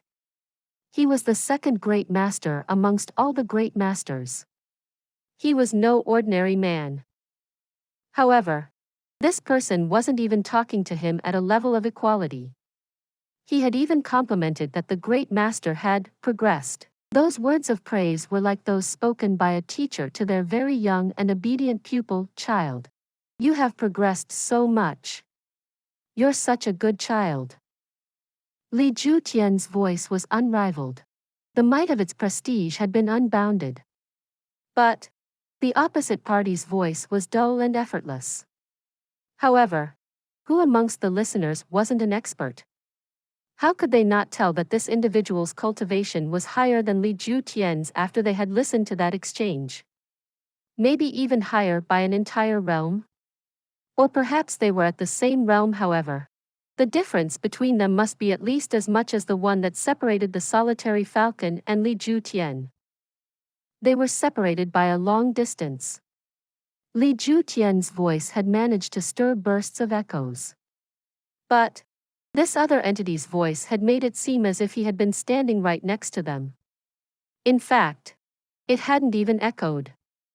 This area was surrounded by mountains. So, even the loud cough of an ordinary person would tend to resound in this vicinity. However, this individual's voice hadn't, even though he had spoken from a distance of over 5 kilometers. What kind of control is this? This control can easily be said to have reached perfection. It has genuinely reached the greatest of heights. Then, Li Ju Tian raised his voice. This matter has arisen because your 2 younger brothers have provoked my Xuan manner without any reason. I, Li Ju Tian, merely struck back in the given situation. Tell me, was that really wrong of me? And as for suffering a loss, could it be that the Venerable May can't see who has suffered the genuine loss here? It's no other than my Xuan manner. My life's work has been reduced to ashes. I'd like to ask what the Venerable May has to say on this matter. Li Ju Tian's tone was full of condemnation. He was aware of the difference in strength between him and the opposite party. However, he couldn't be outdone or be seen to shy away in the capacity of the second great master. The distant voice then became sharp. Li Ju Tian. Are you telling me that you fought my brothers and were unsuccessful? So, why are you painting me as a bully? Li Ju Tian. Are you sure that you're not dreaming? Everyone's hearts shook. This man had just covered up his son's extreme wrongdoing, and had acted without any reason. And now, his eyes have been opened. He had shielded his son, and had avoided an uncomfortable topic. But now, he's arguing with someone who's even more unreasonable. I don't know if it's karma or divine retribution. Jun Moxie lifted his chin as he felt inwardly appreciative. Very good. This person's temperament is quite similar to mine. I can certainly take advantage of this guy's power later. How could you dare? Li Ju Tian snorted. As the saying goes, justice is the free will of the people. Everything must have a reason behind it. You can't act brashly even if you're the greatest under heaven. The other person then laughed. What are you saying? This joke of yours isn't pleasant to hear. Li Ju Tian. Have you really adhered to this saying throughout your life? How come you're the one to preach now that the matter has gone above you, and your opponent is stronger than you? Justice is the free will of the people. You have just spoken these words, Great Master Li Ju Tian, but does your distinguished self actually believe in them? Those were very pinching words. The law of the world was only binding to ordinary people. It had no effect on the strongest in the world. The talk of justice and free will of the people were mere empty words for the powerful. Only those whose fists were strong could decide justice in that world. Those words by the opposite party were an unreasonable rhetoric. But they were also a fact. That pinching mockery of Li Ju Tian made Jun Moxie feel very satisfied in his heart. He almost felt like pointing his finger at the great master and saying, "Scoundrel! You keep preaching about justice and free will. But, is that reasonable? Is it reasonable that your son wants to forcibly snatch away a family's daughter-in-law? How can you call that just? The evil indeed fall into their own traps." Li Ju Tian snorted and replied sharply, "Venerable Mei, shall I assume by these words that you won't distinguish between right and wrong, and will continue to shield the miscreants?" Li Ju Tian was the second of the 8 great masters.